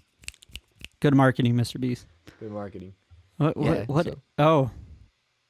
Yeah. We Mr. have something we've been wanting to talk about for a while. Mr. Beast gives to actual beast. All right, now we're gonna get to the great topic. But that was Some weird stuff. that was my pitch on why Mr. Beast is a psychopath. So let's move on. Yeah. I'm starting to think you're a psychopath now for yelling. Yeah, I'm sorry, guys. I totally probably blew out the speakers. You definitely hurt my ears. You're fine. You're fine. Toxic. I was trying to get you to do it. Once I said it, I was trying to get you to do it. I have agreed to not give Emilio a toxic button. No. Like, I want one. There's nothing over there that he could hit to make it go off. I would have definitely like said a bunch of things. Toxic. Oh man. Yep, All that's why you don't have it. Good. Okay, you're doing good. All right, go ahead. Bring us into our next topic here. Oh, you want me to bring us into it? Because Yeah, because you have a more understanding of that article. so Article is pretty interesting, though. what article? I sent you an article. You sent me a Where's YouTube it at? video. I don't know if we can play it. Okay. Yes, I know what the YouTube video is. So I just need the name of the guy. It's because I always get it wrong. Can you pull up the video so I could read what his position is? I know he's a general. I mean, this is from military.com, this article. Okay. I can have it read it if you want. This is by this was posted in an article in military.com by I don't know how to say this name, so I'm gonna see if this thing can get it right.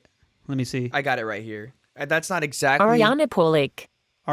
That's not exactly Ariana the same Pollock. thing. That's It's on such a weird topic. way to spell that. It's on topic. Let me bring us into it, and then we can talk about this right here. So, next subject: aliens.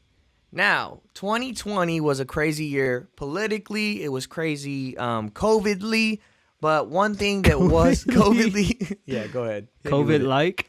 So one thing that was kind of like swept under the rug a little bit was, and now I wouldn't say swept under the rug. I would just say wasn't as like in the headlines as much as everything else that was going on. It was a crazy year.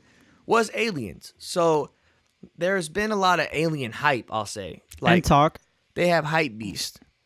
Area 51, Storm Area 51 and all that happened in 2019 was big. Yeah. That was huge if you Yeah, really think I about mean, it. like- The whole world knew about that. It was on the slow rise for people to talk about aliens. And then 2020 they come out with what That you shows you how powerful the social media network was, though, for stuff Yeah, I like mean- that. It just took like a couple hundred people just to like, hey, I'm Yeah. going to this event. Hey, look at what I'm going to like millions. It's wild. But so in 2019, you can go ahead and read this article now. This is about they admitted to the UFOs sightings, at least on what is it, unidentified flying object. Yeah, well, So they admitted there was footage that came out, and I'll show the footage in a second. There was footage that came out, and they confirmed that this footage is real, but they didn't say it was aliens. They just No. said it's an unidentified object, 100%. What I was gonna say is about aliens. What you're saying is about UFOs. Yes. Yes. The first subtopic is about UFOs. I only brought that up first because we're on the article already. Yeah. And I could have this thing read this real quick. As part of the newly passed COVID-19 relief legislation, lawmakers are demanding answers from U.S. intelligence agencies and the Defense Department on the potential existence of UFOs and other unidentified aerial phenomena. The $2.3 trillion omnibus appropriations legislation passed last month includes the Intelligence Authorization Act for fiscal 2021, which provides more resources toward investigation gathering and strengthening open-source intelligence collection among the agencies, according to a release from Florida Republican Senator Marco Rubio, who introduced the bill in June. The Senate passed the legislation in July. So basically, this legislation that was passed is For COVID relief. It Right. was a COVID relief Package. legislation Like, package. And yeah. They packaged it up with that. Yeah, to say that, well, right here it says it. I'll have it read it in a second, but I love that the guy is from Florida. Now, Florida man. Florida man. Toxic. Florida man agrees to aliens. And then win Super Bowl. It's just Tom Brady Yeah. the whole time. And then, yeah. Florida, did you see that guy that got arrested and he had Florida tattoo right in the middle of his forehead? No. Oh my God. I gotta show All you. right, If I could, sidebar. yeah, if I don't want to accidentally pull something stupid up, so let me put you on the screen. Oh, boy. Florida man tattoo on forehead. Let's see if because I don't want it to be like something crazy. Yes. This guy was arrested not that long ago. Oh my God. Oh, it's the state. I thought you meant No. words. Oh, No. wow. How Florida man can you get to this? Wow. Wow, that's not even. It doesn't seem like it's placed in a good area either. It No, just seems like it was. I would have just put it at the edge of my eyebrow, like it followed my eyebrow, right? edge of your eyebrow. Yeah, no, I would have put it under my eye. You know what I'm Like a saying? teardrop. Yeah, of like a Florida. teardrop of Florida. That's baller. Like you were on some Or a mustache of bath Florida. salts and. That's pretty bad, dude. Yeah. Florida man goes crazy. I thought we were gonna see Tom Brady again, but Yeah. So basically here, Marco Rubio passed this, brought it up, and then it got passed. yeah. And what was it entailing, the package that they added to the COVID relief package, or the thing they added? Some of that information includes what the Pentagon, the Federal Bureau of Investigation, and its counterparts know about unidentified aerial phenomena, also known as anomalous aerial vehicles. Lawmakers expect to see a report on the collected UFO data 180 days from the bill's passage, according to the legislation. Yeah, so they have 180 days to release this. I believe it was passed in January. Was that when it was passed? So even if it is 6 months, Yeah. are we expecting to know about something in June, So, July, or is this I have a big theory here on this, and this is a What's your theory? Everything that I'm about to say from this point forward, speculation. All right, so just off just like studying the culture for the past like probably 10 years since I got saved, I seen a constant wave of like alien movies and alien stuff, and like it feels like every time we're heading into a new direction. I gotta rewatch the Alien movies. Yeah, I feel like every time there was And a lot. Predator from like movies. 2010 to 2015, it went crazy. But like the actual Alien, like like Alien 1. oh yeah, Alien those are 2, good movies. They're great. Yeah, Like Predator those are and all really that good too. movies. It's really good, and I really want to go back and watch it just because it's like they're so old school now and well written. Like Yep. it'd be good to watch them. That'd be a good idea to do soon. So this isn't speculation. I'll put in this piece of information first. So there was a big thing that happened. I don't remember. It happened in 2020. So Israel's general and former space security chief claims we have made contact with aliens. Now I know about this specifically because I watched it and looked it up. But This is NBC News right here, so it's Yeah, not it- even it it's not happened. even that crazy of like a. This is a legit news article. Like former Israel space security chief says that extraterrestrials exist and Trump knows about it. yeah, that's what I was gonna get at. So Go for it. he basically says that well, for one, he was one of the co-founders of Israel's space whatever it's called. What is it? What is their thing called? Like our NASA. What is Israel's called? I think it was just. Yeah, so Israel's NASA. I don't know their name. I'll have it read this because it'll probably say it right here. I think it does. Let me Okay. see if I could get this to read this real quick. By Adela Suleiman and Paul Goldman. A former Israeli space security chief has sent eyebrows shooting heavenward by saying that Earthlings have been in contact with extraterrestrials from a galactic federation. The unidentified flying objects have asked not to publish that they are here. Humanity is not ready yet. Haimesht, former head of Israel's Defense Ministry's Space Directorate, told Israel's Yediot Ahronet newspaper. The interview in Hebrew ran on Friday and gained traction after RTS were published in English by the Jerusalem Post on Tuesday. A respected professor and retired general, Esht, said the aliens were equally curious about humanity and were seeking to understand the fabric of the universe. So I don't like being referred to as Earthlings. Earthlings, I know it's gross. I just feel like I have antennas. Yeah, that's weird. But he basically when I watched his interview, and basically what he was saying was like, listen, like I'm 80, I don't care about my reputation anymore. And apparently he's done a lot of things. You can look this up on YouTube.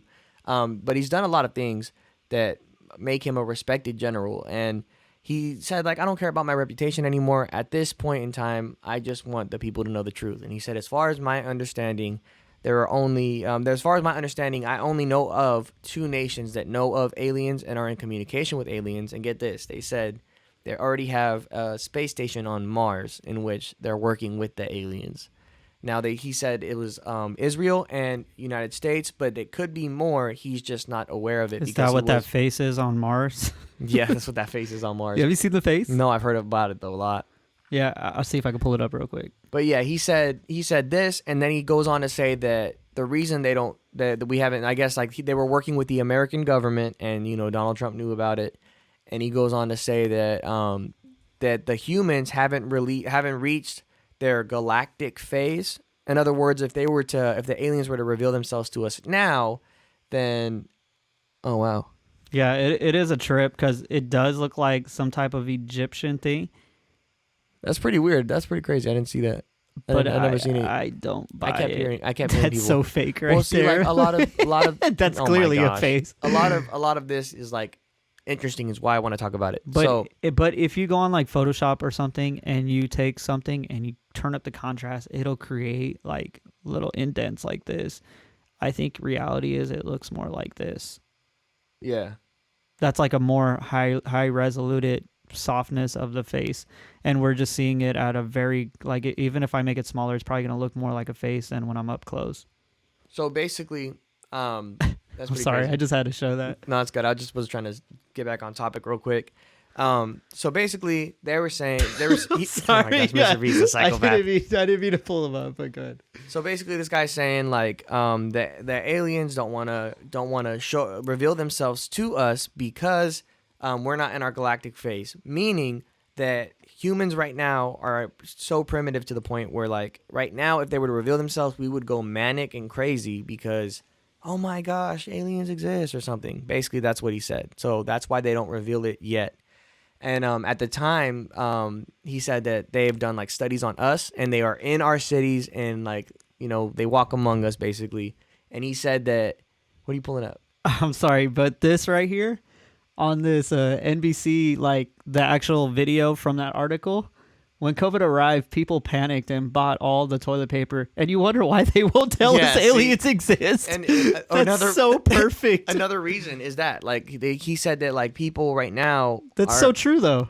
But listen to this. He said people right now are having war, and they're using up resources incorrectly, aren't distributing them properly, and like we aren't one world. Interesting for conspiracy theorists who believe in the one world government or who think that it's coming soon. That is one thing that he said. I remember talking about that when I was a kid. The world isn't like one yet.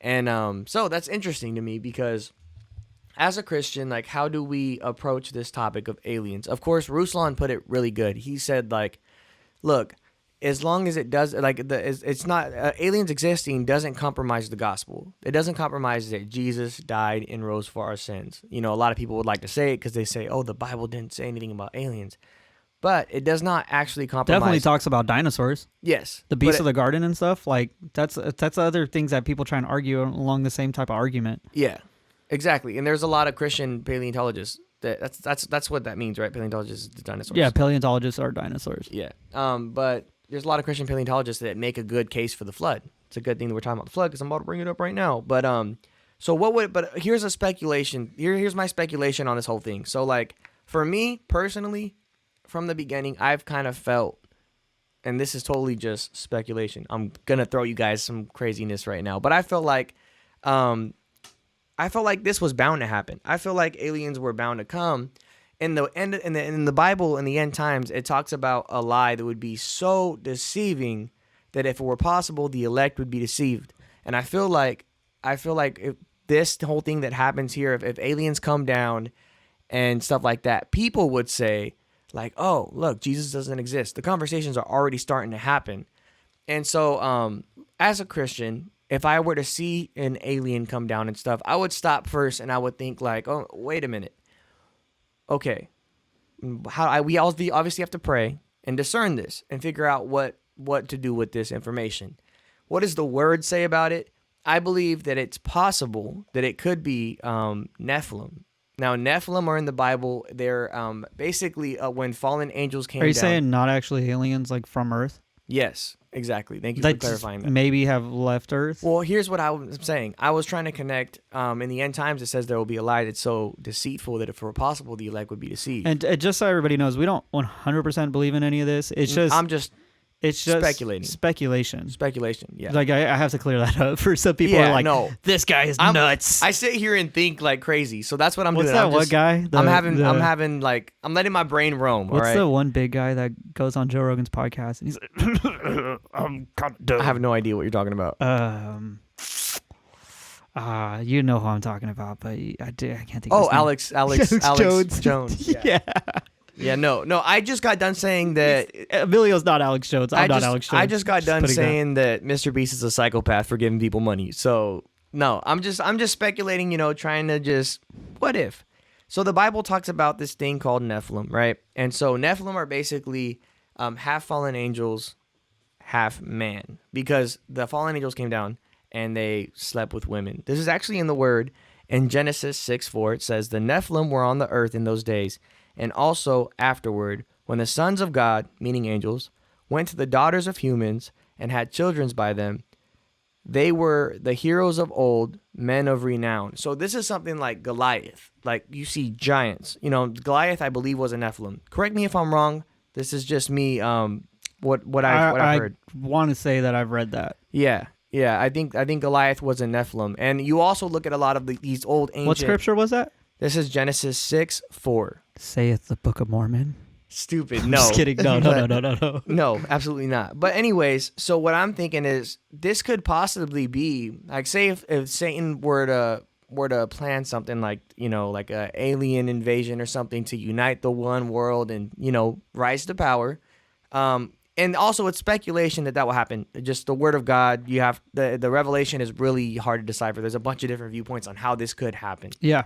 But I'm just saying, like, aliens, this would go through my mind if this were to occur. Could it possibly be Nephilim? Could it possibly be a lie that we should be, be vigilant of and kind of pay attention? Another scripture that I bring up, which I was bring up right now, is the reason I'd heard this somewhere. I forgot where I heard this from, but the reason for the flood was speculated that maybe it was to cleanse the blood. Because there was a lot of Nephilim around that time, and sin was run rampant around the world, something like that. And so maybe that's why like archaeologists and stuff like find footprints that are unique and like giant. Like you ever seen like giant footprints that are found in like archaeology studies, and some people are like, oh, that's fake, that was man-made, but it's like giant tombs and but stuff. it's like the way it was made, it was kind of impossible for man to make it, and it'd be pressed at that pressure, or whatever. I mean, it there's was. a strong case for giants, but well, there was 100% giants because if we believe in the Bible, we believe in of course Goliath at least. Of course, I was talking to unbelievers in that case, but But there's a strong case that I believe the giants were here at one point. I don't think it was like freaking Game of Thrones or anything. I don't think they were going around smacking ruin horses. the seasons for me. I haven't watched them. Anyways, no, but yeah. So, anyways, that could have been a possible reason for the flood as well, to cleanse the blood, so that Jesus, the Son of Man, could have came in the form of human because the blood was being tainted. Anyways, in the Bible it says in Matthew 24:37-39, if you believe we're in the end times. As it was in the days of Noah, so will it be coming of the Son of Man. For in the days before the flood, people were eating and drinking, marrying and giving in marriage, up to the day Noah entered the ark, and they knew nothing about what would happen until the flood came back and took them all away.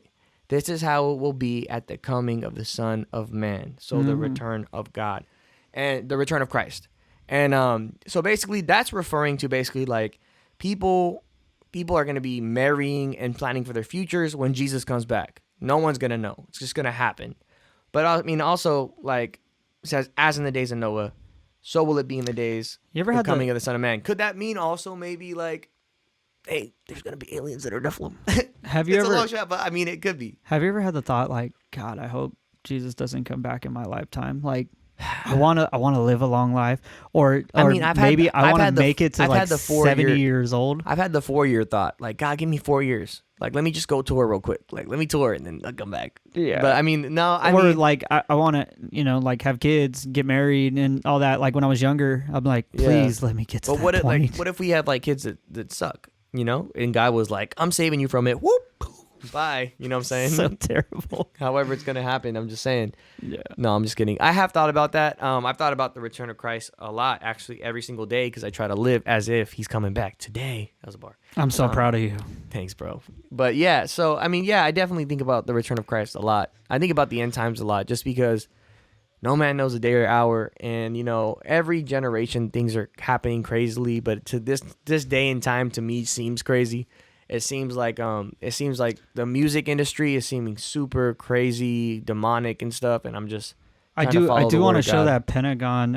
I would say too, if you wanted to like get more into this, Ruslan, I believe, did a great job at watch explaining all this. Ruslan. Because watch Ruslan talking about aliens, because Yeah, his and we were his talking take on about it, Ruslan getting super dope. canceled and all that. Like, there's no shade towards Ruslan or anything. It's just, you know, people say certain things, and I'm like, okay, come on now. Yeah. Let alone this is really good, where he goes into like some guy's study on this topic of being a Christian and also having the slight belief in aliens, or if aliens do exist, Yeah. which we can't say they don't because it's not anti-biblical. How do we get it biblically, in a sense of, yes, this still means the Bible is real and God is real, and Because there's Jesus- plenty of questions. Like, you got to think, like, okay, if aliens exist, like real aliens, do they have their own Jesus? well, would they That's need one- it though? That's yeah, my that's- question. that's the other- Like, would that's they the other need thing. did they But fall? that's the question that's asked a lot: is do they have their own Jesus, Or was for like their own planet? was the sin? You know how like man fell, and then so like bacteria started, or like the plants started dying, animals die, death entered into the world. Yeah, there's famine lands and all that. Death entered into the world. What if it entered into the universe? Oh. Pew, pew, pew. Imagine though, like you just go everywhere and everyone's like, Where's the Garden of Eden? the Garden of Eden. What does the Bible say about it? Is there an actual geological location on it though, I don't know, to be honest. or with was you. it in like a heavenly atmosphere? You know what I mean? Yeah, I'm not sure. I'd have to. I'd It's a have good to look topic. At Genesis. Yeah, I really do need to study. I think that would Genesis be a more. good one to get on. Like, we should study that a little bit Let's get it next time. next time. No more. But yeah, Toxic. no, like for real though, like it's interesting. I mean, to be honest, we don't know much about our universe and stuff, and so it'd be interesting. Like, if aliens did exist, like, what if there's just a bunch of different Jesuses?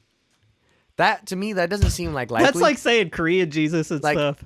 I'm saying in the theoretical sense of if aliens actually existed and they came, I don't think I wouldn't bet money on there being a bunch of Jesuses. That just doesn't make sense to me. My brain doesn't go there first. I feel like it would be something different. Yeah, I don't think they would necessarily need to have, I don't even think they have answers. unless sin entered the universe. Think about that. Like, if we don't have all the answers, what makes them have all the answers? And who says they have the right And answers? I part of me kind of believes that, like, a lot of our, like, whether it be like architectural, like the way buildings are built and stuff like that, or it's just knowledge that we have, part of me thinks that a lot of that came from, like, whether it be spirits or fallen angels, or I don't know. I know this world, Well, there's the devil is called the prince of this earth, there's so many like archaeological finds of or the like powers of the air, or something like that. of like art that they're like, oh, there's no way that back in this time they only could grunt at each other and hit things with stone. There was no fire, Yeah. or they were just dumb and they didn't understand art or anything, so they couldn't create Ooh. back then. And then JK, we found something that's even a couple more thousand years older than Yeah. that, and all of a sudden now, I but got a question. is time relative? What do you mean? Like our time is not God's time. Yeah. Our time that we go off of now, so thousands of years could have been like a day to God. Yeah. And if that is the case, like that kind of proves the Big Bang and all that of God creating the universe. I'm not sure. Well, yeah, no, the Big Bang. Like, if you believe in the theory of the Big Bang, I believe it does not. That's God's It creation. doesn't end like, yeah, like it could be God just saying like let there be light, but Yeah, it's kind of a trip to think about. that I've always thought about that. But one thing I will say, what was it? You were talking about time being relative. So I mean, like, as far as like carbon dating and stuff, that stuff doesn't really add up. As far as the universe, we're on different wavelengths. I was thinking carbon dating. I thought you were gonna go there. But You even went- if carbon dating exists, how do we know? no carbon dating, like like they do carbon date things, but they just are inconclusive. Like they've done it on certain things that they know the age of, and it come up like thousands of years, and it wasn't. But without there being a study over 1 million years, how does that prove that the carbon is like? I think they track it like when I don't know how they track it. I know certain people who don't think that God could create the universe in 7 days, and in my opinion, like, couldn't he do it in one if he wanted to? Like, realistically, like, I never put God in a box to the point where it's like, oh, I couldn't see someone creating all this in this amount of time. If it's God and if it's sovereign God who we believe in. But why would he want to? What do you mean?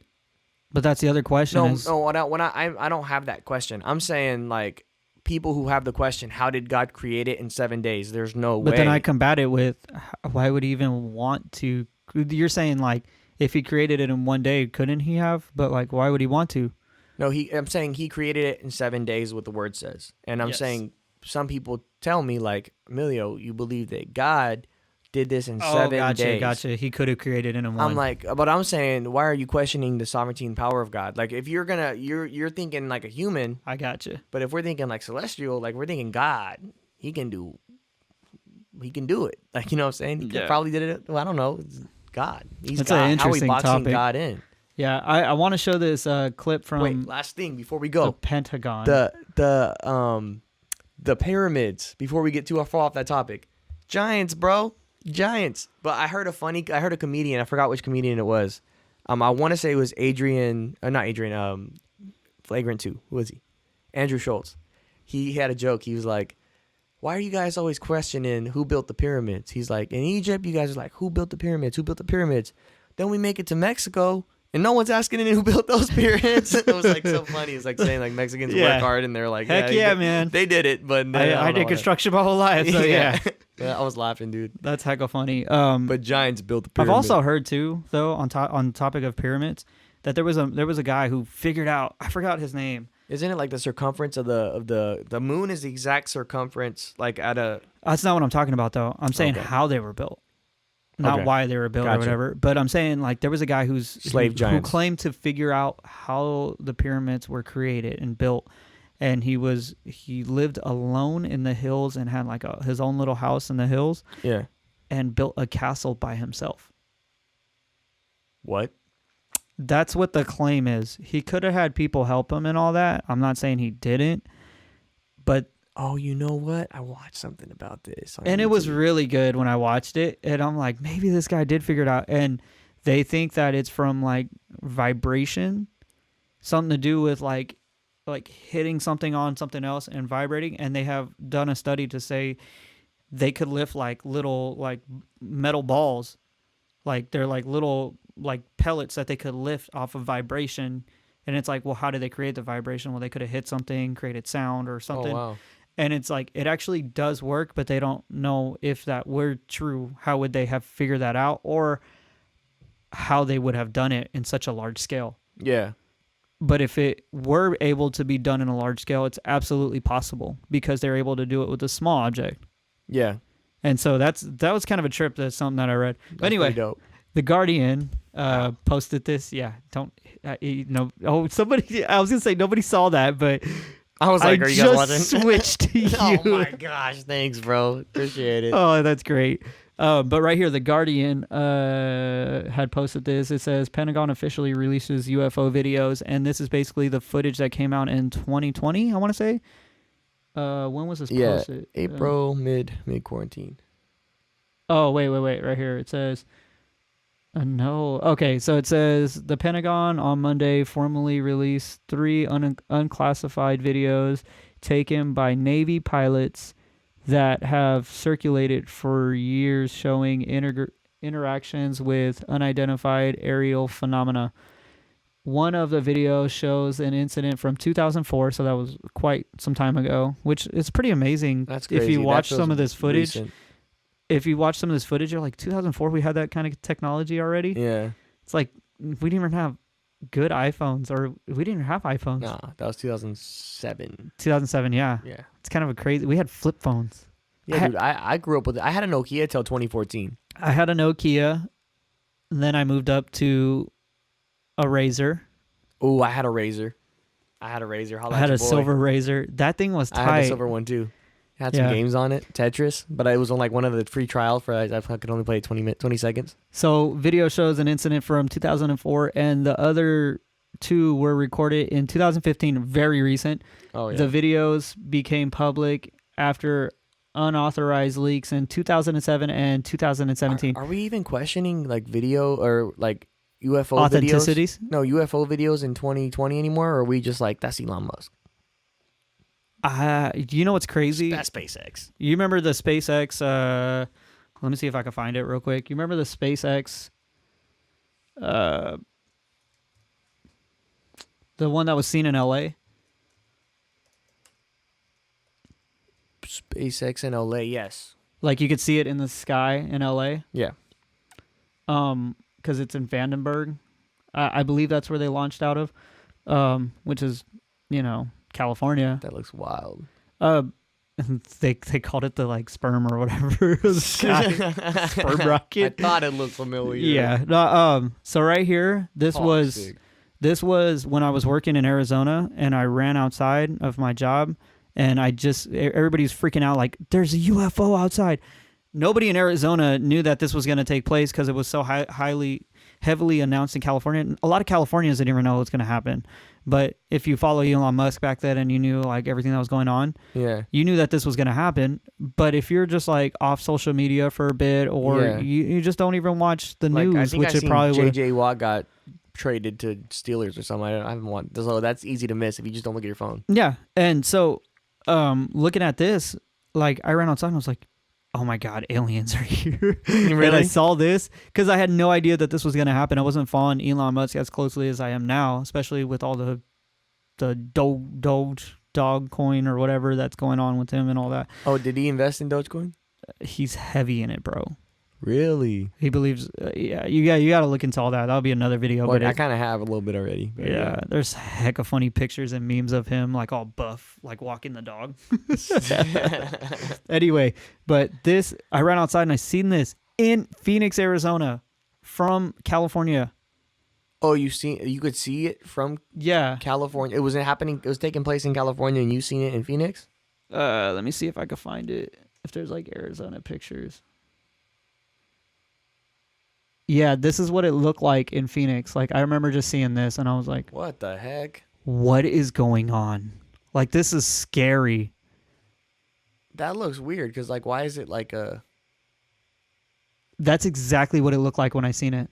That's hilarious. That my point was like, would you God, just be that's like, so cool though? Look at that. What was it? It's a rocket. So why is it like a, like shaped like that? Yeah. It's because that's a rocket. It's just how it propelled through the sky and how I forget what rocket was. Well, that's funny. Sky mystery solved. My joking scenario was like, would you even question a UFO anymore, or would you just think it's Elon Musk? And then you actually had a situation where you'd seen a UFO and it was 100%. Actually Elon Musk. That's hilarious. 100%. Yeah, and so right here, this is the Guardian footage. Well worth watching. There's a whole fleet of them. Look on the ASA. My gosh. What you looking going against the wind. The wind's Do you see a timestamp on the video? I don't see one. I love that the way these guys are talking like, hey, dude. Yeah.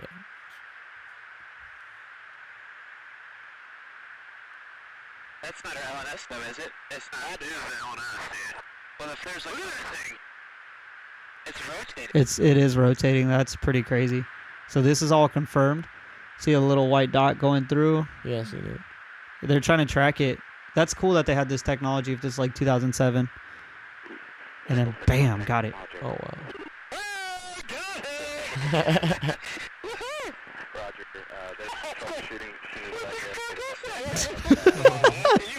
That's like, dude, they're so like dudes, Yeah. Oh my gosh, dude. Wow, look at it fly. That is super fast above the water. Drone technology wasn't even really coming out in like 2004 and 2007 as far as I know. Yeah. This could have been the really old one, actually, now that I think about it. Yeah, that's from The Guardian. Pretty good stuff, man. Look at this guy's face. That's looking at that. That's hilarious, dude. Yeah. But yeah, everything we just said is speculation, man. We don't know, but it's fun to talk about. Yeah, We're it's not. super fun to talk about. I mean, these are conversations we have Yeah, regularly all the time with each other. all the time. Except like when I'm talking, that's why like the first thing I go to is like, how can I twist this? Mr. Beast is a psychopath though. Switching it up That was serious. to CHH artists. Ooh, yes, if you don't know what sir. CHH is and you're following us, come on now. Come on, Blair. What is CHH, Emilio? It is Christ heart. No, I'm just kidding. It's Christian hip hop. Player. I was hoping you could give a stupid acronym. I was trying to think of how I can make it into a church, but there was this You know, like the Catholic church of heart. Jesus with the heart. Yeah, that's what I was trying to think of. The like flaming heart? Church of that's what made me say heart. Church of heart, heart of hearts. I don't know, but yeah, it's Christian hip hop. We are heavily involved in it. We have friends in it, and I mean, we run a label. yeah, we do. And so we know a lot of up and coming artists, and I really want to spotlight. We were originally going to talk about our favorite artists, That are our friends. but yeah, And we were just like, you know what? We should break out of Into, like, up and our own coming. circle and like really talk about up and coming artists. And, Yeah. you know, who went first on the notes? Did I? I went last, so you can go. Okay. It's who to be on the lookout for. Top 3 of CHH. Let me hear Okay. it. One is going to be, and this is no shade saying that Terrence is not a well-known artist or anything like that. He's an amazing artist, and a lot of people Well, if you should know think about about him. it, every Christian hip hop artist is underground to some point compared to the Yeah, industry. Because so, the industry is, it's funny because the industry is one big banner and we're just sitting under it. yeah, Like, it really is. And that's only because we're not talking about WAP and Yeah. whatever. I think it's ridiculous that that's played on the radio. even though we are kind of talking about what's around people. You know what I'm saying? Sorry. Go ahead. Give me a toxic. Emilio. Toxic. Anyway, so Terrence Richmond, it's my youth pastor growing up. Terrence So- is fire. Terrence Richmond is fire. And there's no bias in this to say that he was my youth pastor and that's why I believe in this dude. But it's because he was my youth pastor. I got to know this dude pretty well, and he's one of the dopest artists I've ever known. He's somebody that's always been able to rock with a band like no other Yeah. and completely kill it. He's That's good fire. at singing, he's good at rapping, he's good at dude can dance, you know what I mean? Don't get me wrong. But yeah, Terrence Richmond. My secondary was Yeah, and I personally heard Terrence's music from you for the first time, so I literally have no bias. I never met him, and it's really like it sounds like something that you would hear from like Brandon P or Mission. You know what I'm saying? But that's even funny that you say that because all those dudes Were kind of came, influenced yeah, by him. I wouldn't say Brandon P so much because Brandon P, I remember he went to like South Sacramento Christian Black Center, Knight. Yeah. the Black Knight. He was kind of bouncing around from some churches. I wouldn't say he was bouncing, but he was well known at a lot of churches, and he would He was perform. politely going to different churches. Well, I would say he was marketing I know. more in I other was churches because kidding. back then as a Christian artist, especially when you're like 18, 19, that's what you would do. Mhm. Is you would go get yourself familiar with churches and pastors and stuff, and that's how you would market yourself. Nowadays, it's a little different, especially with church barely opening I'd back be up. like, "Hey, what's up, you guys?" Yeah. Do it again because I totally didn't have the camera on you. I'd be like, "Hey, what's up, you guys? It's your boy, It's your boy, Young Toxic." Young. Toxic. Nice. I don't know why it was so delayed there. I clicked So it heck longer. let's go back and forth. You said one, I'll say one. All right, so Terrence Richmond All right. starting. And for me, I'm gonna go since he went with his bias. I'm gonna go with my bias. My favorite, Levante Joyner. Now listen, Levante is. I've met him personally. He's a good friend of mine.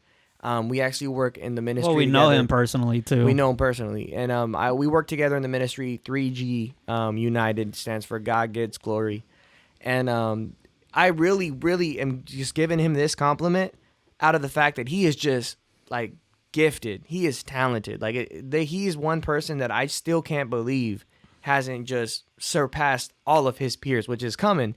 But yeah, he submits himself to God. He can make amazing worship music. Go follow World of Levante. World of Levante. Go World follow of World of Levante. Levante. Levante Joyner, a beast artist. I A beast. 100% agree He's with a beast Emilio. of like where he could be a worship singer, or he could be an R&B singer, or he could be a rapper. He's so diverse. He can do it all, and he just really it's just amazing. His heart posture is there. The music is there. He even produces. Like, the man is like so gifted. So Levante Joyner for me. I would have say to if you need to go purchase a fire beat, a fire production beat, like not saying in a sense like, oh, this is a banger and all that, but actually breaks it down between bridge and chorus, and you know there could be interludes, and he just gives so much feeling into his music. Go hit up Levante. World of Levante. And the reason you should get that beat is because his prices will be going up soon, but they're good right now. So go to World of Levante. We're marketing him because not because we're his homies, because we believe in the dude. Like, genuinely. Levante for sure. All right, so go ahead. Your turn, bro. My second artist, I didn't say George Rose. Gee, Rose. I think he will blow up. Yeah. Not in a sense of like, oh my God, he's gonna get famous and all that, but he's dope. Yeah. Like, my first, I met him. G Rose, man. I met him without even knowing who he was because Miles knew him, and I went with Miles to Atlanta. And then Miles, just give some clarity. Miles is a good friend of ours. Yeah, Miles is a good friend, but he would be on this list, but I just feel like it's cheating if I put Miles on the list. Yeah, 100% agree. So he's there by default. But Miles Minnick, Miles, dope artist, check him out. No shade. We 100% believe in you, brother, and anything you ever need, we got you. Yeah. Toxic. No, I was kidding. Toxic. No, Miles is super dope though. If I put him on my list, then it's just super biased. It's cheating. What's your ultimate? Miles Minnick. No, I was kidding. But G Rose. G Oh, Rose. you're still talking about G Rose. Yeah, I wanted to finish. I got my impression from him from Miles' song, actually. It was Miles' song Top Notch. I'd never heard of anything G Rose had made up until that point. And I was like, oh, that's that guy from Atlanta. And I was like, oh my gosh, he's crazy. And then I started hearing Miles' beats that or Miles' songs that were G Rose produced, and I was like, this guy produces too. So G Rose, he's a dope singer. He has dope beats. Yeah, he's super dope. George Rose. He's super fire, man. Like I honestly believe that dude's gonna take off and do some special stuff. Who's your third? No, it's you, because I gave out the Second. I give out my second. Oh, we haven't even heard your second. Yeah. Go ahead. Mine's an underdog, and his name on Instagram is Judah.mp3. His name is Judah. This guy, I love that Instagram name. One day I was on Rockstar JT's page, right? And he was letting people, I was on his Instagram live, and he was letting people come in and rap. And I ended up rapping on his live because he asked me to, but I was really just trying to sit there and watch in my pajamas. I was like not trying to get on live. And Judah came up twice. Like, that boy was hungry. And he spits really close to I'd say like a JID. He's really dope, JID. But Judah's really dope, and man, just great music, great brother. Love his stuff. Yeah, he's really, really good. My ultimate one is going to be Don Rico. I think that's how you say his name. Mainly because he is it's Don Rico. Because of the V in the middle for some reason. He took out the I and put a V. Is that how you say it though? Oh no. I'm speculation. It's speculation. No, he is signed to Instagram. The street signed me. Shout out JT. What is his Instagram handle? I think it's just Don Rico with a V. You're showing me right now, bro. I never heard of this guy. Yeah, no, he's super dope. He's super talented, cultural, and relatable. He's a young dude. I'll show him right here. Relatable. He looks white, but he's actually from Honduras. No, really, that's tight. Yeah. It's like all my family members in Mexico. They all look like they're he white has people. Blonde hair, I believe, colored eyes, and looks like a white boy. But this dude is not white. Oh, he makes Hispanic music, right? He makes Hispanic music. Yeah. It says he's 20 years old. He is signed to. You see the label? I forget the label name. It's a pretty cool label name.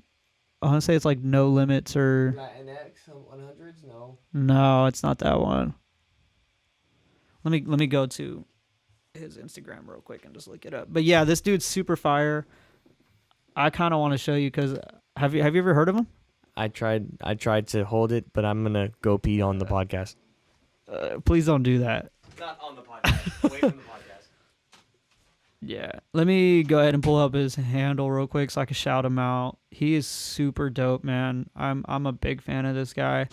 I'm not even really into Latin music, to be honest with you, but I just think he has a super dope flow.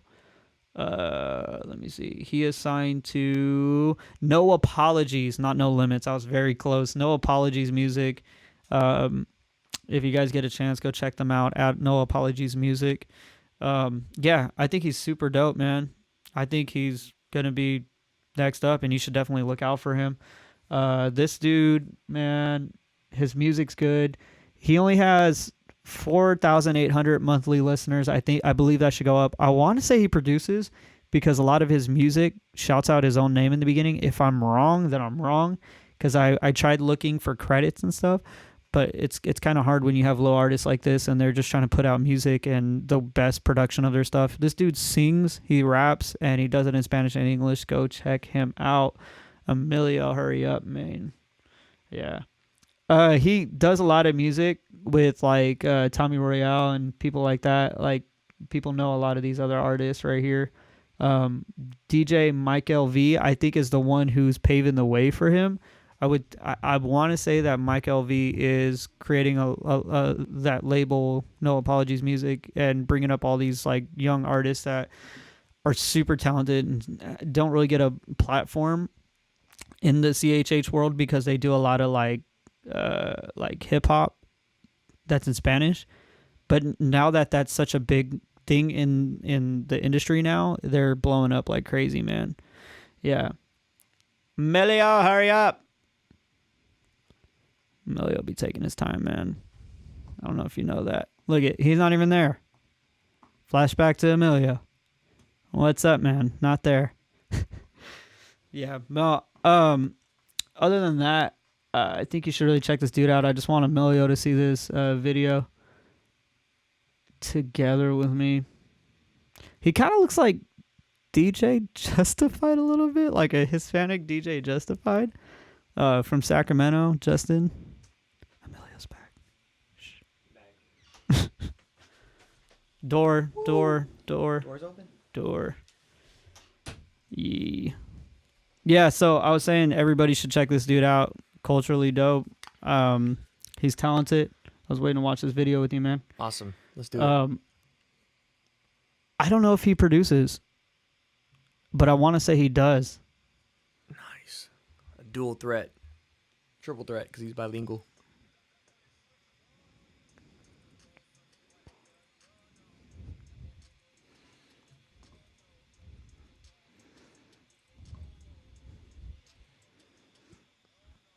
Hey, Dude, my girl would slap this. dude, this bass is so dirty. That looks like GCU right there.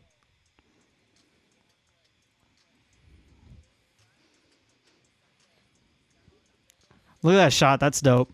Yeah. Hey.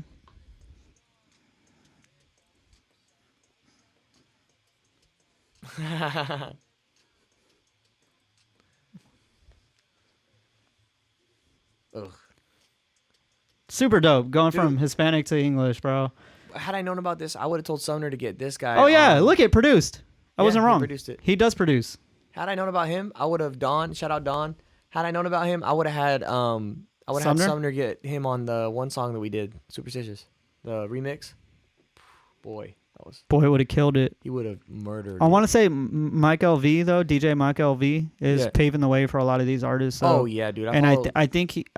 I don't know if I'm right because I tried finding information on it. speculation. Definitely speculation. But I would say that he might own the label. Oh, really? I think so. I think I actually, because I follow him on Clubhouse. I think I might have heard something speculation again. Yeah. I think I might have heard something about that. But yeah, dude, that guy was fire. Is it my turn? It's definitely your my turn. So again, shout out my boy Miles Minute because that's where I learned about this guy. Wow, this guy has a way bigger following than the kid I just Well, showed. this is simply actually shout out Miles for that because this guy right here, basically he kind of hit the gas pedal when this happened. So Miles dropped a song with No Big Deal entitled What Did You Think, or WYT. and he did a WYT Awards where he just let people remix the song, right, and like get in it and do whatever they wanted. And so everybody spit a 16 on it. There was a lot of good entries, and I'm not understating this. This guy Caleb Gordon blew everybody out of the water. His unique flow. Yeah, his verse was sick. It was insane. And I was like, Miles, I was texting Miles about it. I'm like, who you picking? I'm like, this guy has to win. There's no question about it. And then Miles did a great marketing thing. I remember you texting him about that. Yeah, and he did the WYT Awards, and like, so everybody was on Miles' Instagram live, and Miles had Wande show up. He had, No Big Deal. He had a lot of artists come through, and Miles did something for the culture in that moment where he brought in all these young artists. Swayze was there. He brought in all these young artists to be a part of these awards. It's on Miles' Instagram if you guys would love to watch it, because you should. But yeah, so Caleb Gordon, I learned about him from that, and then Caleb shared a testimony afterwards saying, after this day, I really put my foot on the gas. God was telling me to just start going at it online, start investing into my Instagram and being a good steward of that. Mm-hmm. And so he really started to literally, like, it seems like he's making a new song every day and posting it on an Instagram reel or something. I mean, sometimes you need that little spark just to get your fire going. And he really just I'm not crediting Miles for all his followers, because this guy's going crazy right now. He has 18,000 followers, 18,500 listeners and monthly listeners. I mean, I've told you this before. Donovan Demerin, he used to be the brand marketer for Illis brand. Yeah. The Illis brand. Good friend of ours and everything. But he once told me that don't be seen for your, or don't work to be seen. Be seen for your work. Yeah. I mean, that's huge. Just for somebody 100%. putting up that platform of like, this dude's dope. He's talented, and then him blowing up because he's working. Yeah, 100%. Working and not working to be seen. Yeah, he's putting. You could tell that this man didn't just start rapping. He's been putting in the work for a long time, just based on how good he is. But he reminds me of Levante in the sense of, like, I've heard this man rap really talentedly in like a West Coast style, Tampa, Florida style. I've heard him rap really good on a trap beat, Atlanta style.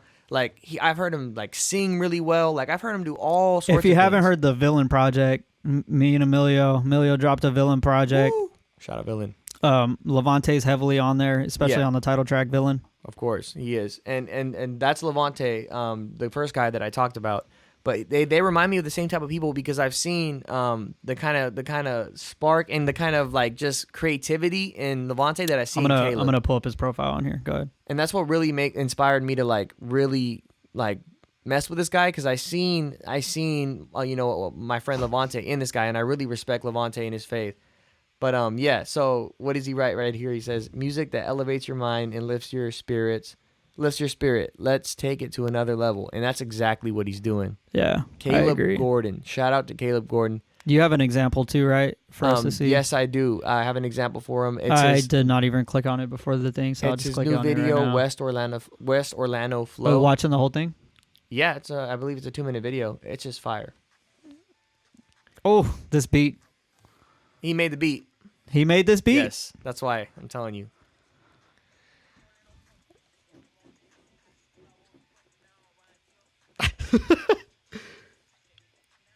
He reminds me of Tyler. Yeah.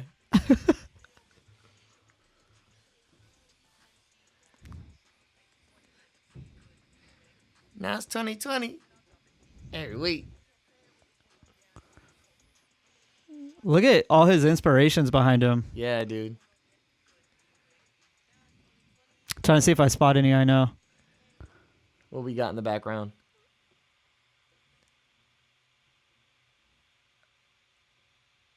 I can't tell if that's Richard Pryor or Lionel Richie. Oh, that's dope. Oh.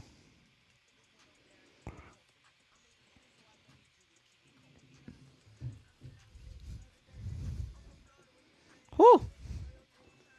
Yeah.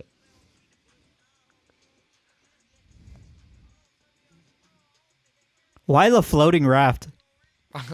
I don't know. It's got a flotation Funny, device. dude.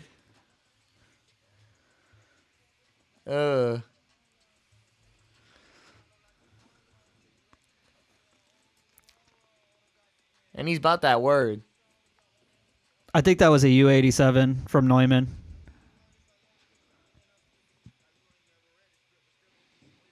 On a beat. Is he from Atlanta or is he from What to say? West Orlando. I believe he's in Orlando.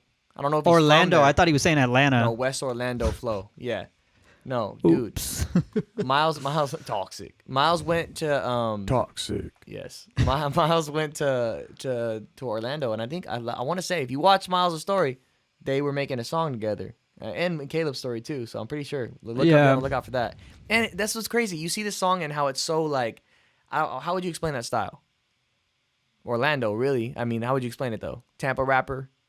I would say definitely Orlando. And what's crazy about that is he doesn't just do that. Like he does. It's very bubbly and it has like a nice bounce to it. He's not good. It's not like he's good at all kinds of different things. Caleb Gordon is great at a lot of things. Like he's not just good. He's great at all these different forms of music. And if you listen to his lyrics, like he's talking about that word. He's like, come on. I know this has can't nothing see to the air, nothing to do with. Still can breathe. Like, come on, dude. This has nothing to do with his talent, but dude has swag. Like he doesn't He got drip too. He doesn't overdress or anything like that. No, He's just. And when he had an interview with that WYT Awards, I really thought he was like he came off charismatic. Dude's funny, like really funny. And man, you could tell if that boy wasn't saved, he'd be out here spitting game because he's just a funny dude. No, seriously, like this guy walks around like. He got drip and he got that studio shot is sick of him. And he got the chat. Yeah. Yeah, but dude, Caleb Gordon, man. And you can tell he rocks with his homies too. It's not just like Yeah. him trying to boast himself or anything like that. He's got his whole team with him. He's like one of those people you could just tell, not worry about names. You know what I'm saying? He's out here to get great and just be good. Yeah. So Caleb Gordon, shout out to you, bro. You are changing the game now. Shout out your Spotify, Caleb Gordon and Don Rico. Go follow them. Two totally different types of artists, but definitely Neither of them miss. Worth knowing about. Neither of them miss. Yeah. No, they're both dope. Caleb Gordon, I'm glad your branding's doing well because you're starting to build up your listeners and all that. And it's deserved. That's good though. That's good. I respect it. What does it say? Fans also like. Okay, check this out. Akaleso, Scooty Wop, 1K, Peace On, Zay Hill, Paris Chariz, Swayze, TJ, Swayze, Not Clyde. I mean, like that's just a broad sound. I feel like. Yeah. Akaleso, shout out Akaleso, bro. I forgot. I should have mentioned him. I forgot about him. I love Akaleso. He's doing everything right, but one thing I would say, jump on other people's projects too, support other people so that they could support you. Yeah. Well, you know what? That's funny. Who were you referring to? This guy, Caleb Gordon. Oh, okay. Because what's funny is I just said Akaleso, and Akaleso hasn't made an album in like a year. But he's on everybody's stuff. We all know who he is, and personally, that's the only reason why I know who he is. To be honest with you, I've only talked to him once. But that was only because Cam was FaceTiming him and was like, "Oh, it's my friend Emilio." But like, I've just seen him be a good friend to a lot of different people, and that's always what you want to see with like artists. You know, that goes a long way. Building relationships with people, that's huge, and being a part of those communities. Like for Akaleso to be somewhere from Culture Villains to Reach Records, you know what I'm saying? Like to have that broad of like friendships. And Caleb Gordon, man, I mean, he just seems like a genuine guy. I haven't met him personally, but he seems like a really good dude. Shout out to you, bro. Shout out to Caleb respect Gordon. to Caleb Gordon. Yes, sir. And hit that follow, AJ. Toxic. Just kidding. Hit that follow while we talking about Caleb Gordon. Hey, don't tell me to hit the follow when I'm signed into your account. Are you really? I follow Caleb Gordon. I had this on my account. What? I just totally got robbed. Okay, wait. Why does Spotify unfollow people? Because that happens a lot. Yeah. What the heck, Spotify, man? No, I don't know. That actually does happen. Like I follow Caleb This is your Gordon. artist account though, so I don't know if it's like your actual account. Oh yeah, no. Yeah. So I was just joking. He's already following you. I was like, but we're following you on two different. I was like, yo, accounts now. I will follow caught. you now. I got caught. I was like, what's going on? I know I follow. I like Spotify, man. I think they're doing everything right because they cater to their audience pretty well. I feel like it was Spotify, Apple Music, and then Spotify just said, "You peasant," and just mopped the floor with Apple Music. And I chose right for once. Besides PlayStation, I chose right in that scenario too. Right. But yeah, dude, definitely dope. That was fun. That was fun watching these rappers' videos. We got to probably do that more often, maybe on YouTube. That was really That was really fun. Oh, I'm totally down, bro. Like this been a lot of fun. I seen a cool video where somebody they watched. That's actually my friend El Duan. He got caught up on this YouTuber's video because the YouTuber was for content and he was watching music videos that have 0 views, which means they just got posted. So like you could find anything from the worst of the worst or the best of the best. And so he looked up hip hop video and the ones with 0 views, and he just clicked on El Duan's, and that's how I actually follow that guy now too. But I thought it was a good idea, like just watching people write when they post. It's definitely a weird time for marketing. Back in the day, I remember hustling CD albums. Yeah, Like I was on the tail end of that when I first started rapping. Back in the day when Terrence Richmond was working with Spec House Entertainment. Shout out to Spec, the GOAT, the OG. When we were working with Spec and stuff, we were still pressing CDs. This is like 2007. Yeah. So we're still pressing CDs. And Terrence had us backpack CDs and hustling them for $10 to raise money for a conference. Yo. Genius marketing. Yeah, because it won't exist these days. No way. No. I don't even. I have. It sucks that it doesn't either. Bro, I have 300 CDs in my closet, unprinted. I just had them because I was like, oh yeah, I'll need this when I go to concerts. Did you ever have the 4 CD case? The big CD case? Yeah, I have one of those sitting in my closet. It's like, what am I doing with this stuff? It's I have tapes. I have tapes somewhere from an old school Walkman that my dad gave me when I was young. Are you serious? Yeah. I mean, since my CDs are valueless, I'm thinking about printing my next project on it and just going somewhere. I would like to make a vinyl, like some vinyl records. It everywhere. I know, like John Keith did that with Antihero. Which, by the way, John Keith, if you're watching this, bro, I drop Villain, you drop Antihero. You're just gonna basically look at my idea and say, I'm gonna be better, bro. We got beef. We got funk. Even though you're probably doing it before. We'll see how we end up. We'll see how we end up. Because Villain came out in a weird way. It wasn't even supposed to be Villain. Remember, we started creating a project. Airing out my laundry when I'm trying to talk to John Keith. All right, bro. But remember, we started creating Villain, and we had to go back and tag, I'm a villain, and all the other songs just to make if you it think relate. about the Holy Spirit and how it works. Yeah. I wrote 3 tracks or 4 tracks that we used before we titled it Villain, and there was Villain there was already in there. Like I said Villain a few times, and it was Spit the No Really again.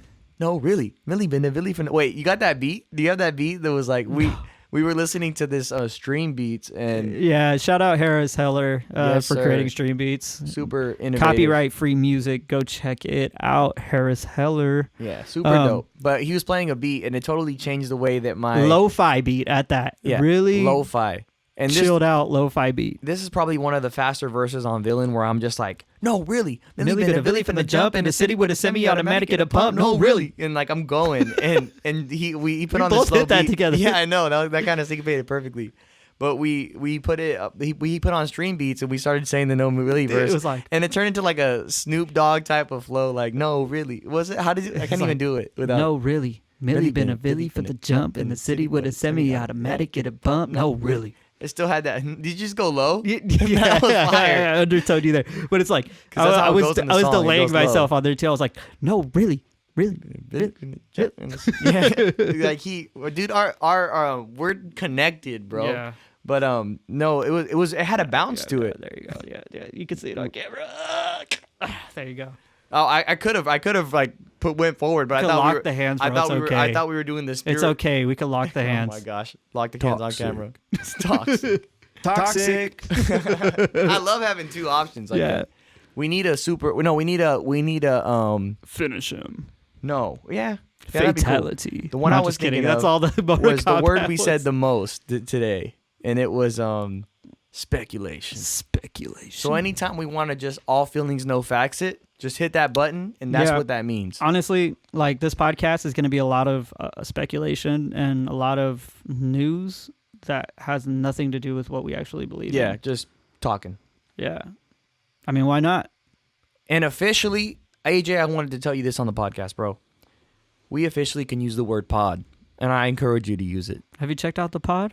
Have you checked out the pod? Have you or a friend had mesothelioma or checked out the pod? No, but dancing.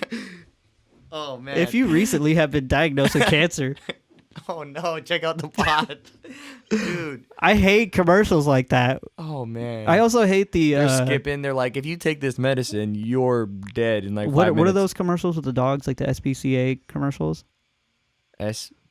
It's like, I don't know what that is. I will fight for you. Oh, and it's like zoomed in on a dude. crying dog. And it's like, dogs don't even cry. How did you get it to do that? Like cutting onions behind the camera.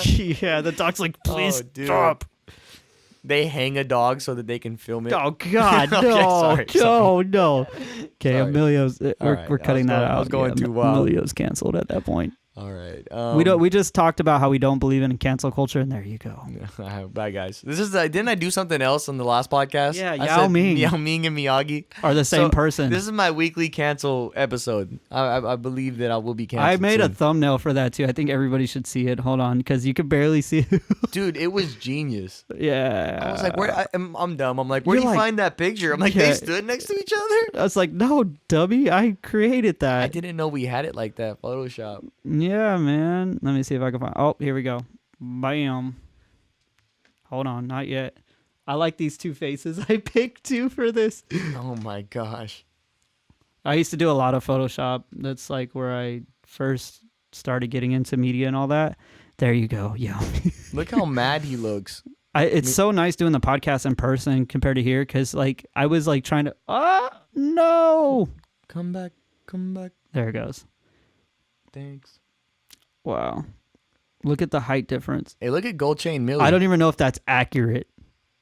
Oh, I'm sure it's accurate. It's probably I'm sure accurate. it's accurate, bro. You I'm think- sure he's probably a little shorter. Now that we could talk about this in person, All right, let's hear it. do you think he can kick his forehead? Oh, we were talking about this. Yes. Okay, so since we were talking about Miyagi and Yao Ming, we thought about it. Who would win in a fight? And we both at the same time said Miyagi. So you're asking me, can he kick him in the face? Is he Korean, Chinese, or what is I Yao have Ming? no idea. Wait, Yao Ming? Because I think- Mr. Miyagi is definitely Japanese. Let me see. I think Yao Ming. I'll check it out because I don't want to be wrong. Yeah, I don't want to be wrong I don't about wanna- that. I don't want to.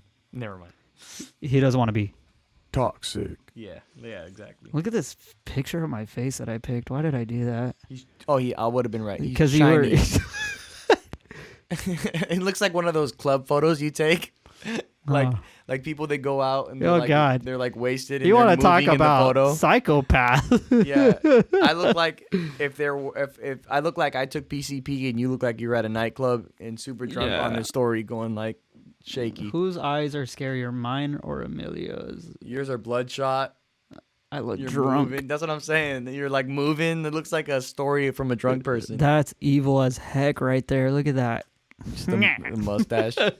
So Miyagi would win, right? And I think to hit his face with his foot, he'd have to jump, point blank. No, that's pretty agreeable. Because like he can't like. Okay, let's talk scenarios in which Yao Ming wins. Now hear me out. Okay, you know what I should he look has, up? He has a duffel bag, and he just has to get him quick. Now he has him in a bag. Oh my God, Yao Ming is 7'6". Yeah, bro. To be honest, I thought he was 8 foot. I thought he was like because I knew he was taller. 6'9". I knew he was taller than Shaq. I don't know why I thought he was like 6'9", 7'2" at least. I knew he was taller than Shaq because he bodied Shaq. Okay, well, Shout out to the past. Yao Ming is 7'6". Jesus forgives So that your probably sins. was pretty Do you think accurate on Jesus the height. forgives your sins. Do you think that Shaq will be forgiven for being bodied by Yao Ming twice? I go to type in Mr. Miyagi and the first Okay, thing see, that I pops told up you, it's a big is difference. Mr. Miyagi height. So me compared to I'm 5'5". That's not you, bro. Don't do that to yourself. Like a Don't say maybe me. Don't say me compared to it. maybe a centimeter below. That's a 5'5". short. 5'3" is a short king. You're a mid short king. Yeah, Mr. Miyagi is Pat Morita. Is his real name? Oh no, I can't live with that. Why'd you ever tell me that? I don't need to know that Miyagi's name is Pat. Like, come on, Pat. Oh, bro, it's Pat. His nickname is Patty. That doesn't, unless you say it like Pati. Like I can't Hey, do it. Patty, It's what's gotta going sound- on, man? It's gotta Hey. say Pati. It sounds like buddy. It's like, hey, puppy. Mr. Miyagi sounds so much cooler, man. It sounds more ancient. Like He- he's supposed to be. He went to Armijo High School, I think, too, in Fairfield, California. Oh, did he ever actually do karate? Was he actually like how like Jackie Chan played Miyagi, didn't he? I don't know if they did like they called him Miyagi, but Jackie Chan. Oh, he's Mr. Han. But Jackie Chan played that character. Did you kinda. ask if he actually did karate? Miyagi? I don't know that. Why would I know that? Pat? I don't know Pat like that. I know that. Yeah, I think that's a good place Wait, to end it. Who do you think I'm talking? Who do you think I'm talking about? Jackie Chan, I know did karate, or whatever, some form of martial arts. But Pat did. Was he known for it? Yeah, but that's a movie. Bro, I think That's a movie though. he's had so many appearances outside of Karate Kid to say yes, he's done karate his whole life.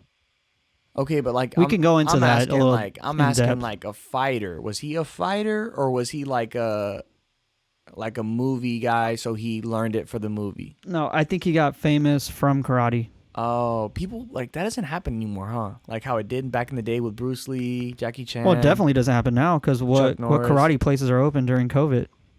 Oh yeah. Well, yeah, they're actually open everywhere else. Oh, but churches just barely opened up. Oh yeah. Wait, hit it, please. Toxic. Woo! Yeah, all the smoke. Yeah, that's all super toxic. Yeah, no. I'd say that's a pretty good place to end it. We're well over 2 hours, bro. Are we really? We made it to our first 2-hour podcast. Was good. Sir. Yes, sir. Is there a limit on YouTube? Nah, bro. Like we should hit 3 one day. Yeah. Well, But yeah, no, we actually got through a whole list actually. So thank you for joining in. Follow Soul Purpose Music. Podcast. I thought we were together on that one. All right, let's go one more time. Music. All right. Hold on. Let me go to this new display I created while we're showing Mr. Miyagi. Super not in sync on that one. Alrighty, Alright. guys. Thank you so much for joining us. Make sure to hit subscribe. Hit that like button. Amelia, you're on camera too, bro. I didn't know. Sorry. So- All right, ready. Follow Soul Purpose. Are we not doing it together? Follow Soul Purpose Music on YouTube, Instagram, and Twitter. Spotify. And Spotify. I will don't. pray that we end up on Spotify. Yeah, Let's get we'll it. end up on Spotify Yeah. for sure. Alrighty, thank you guys for joining.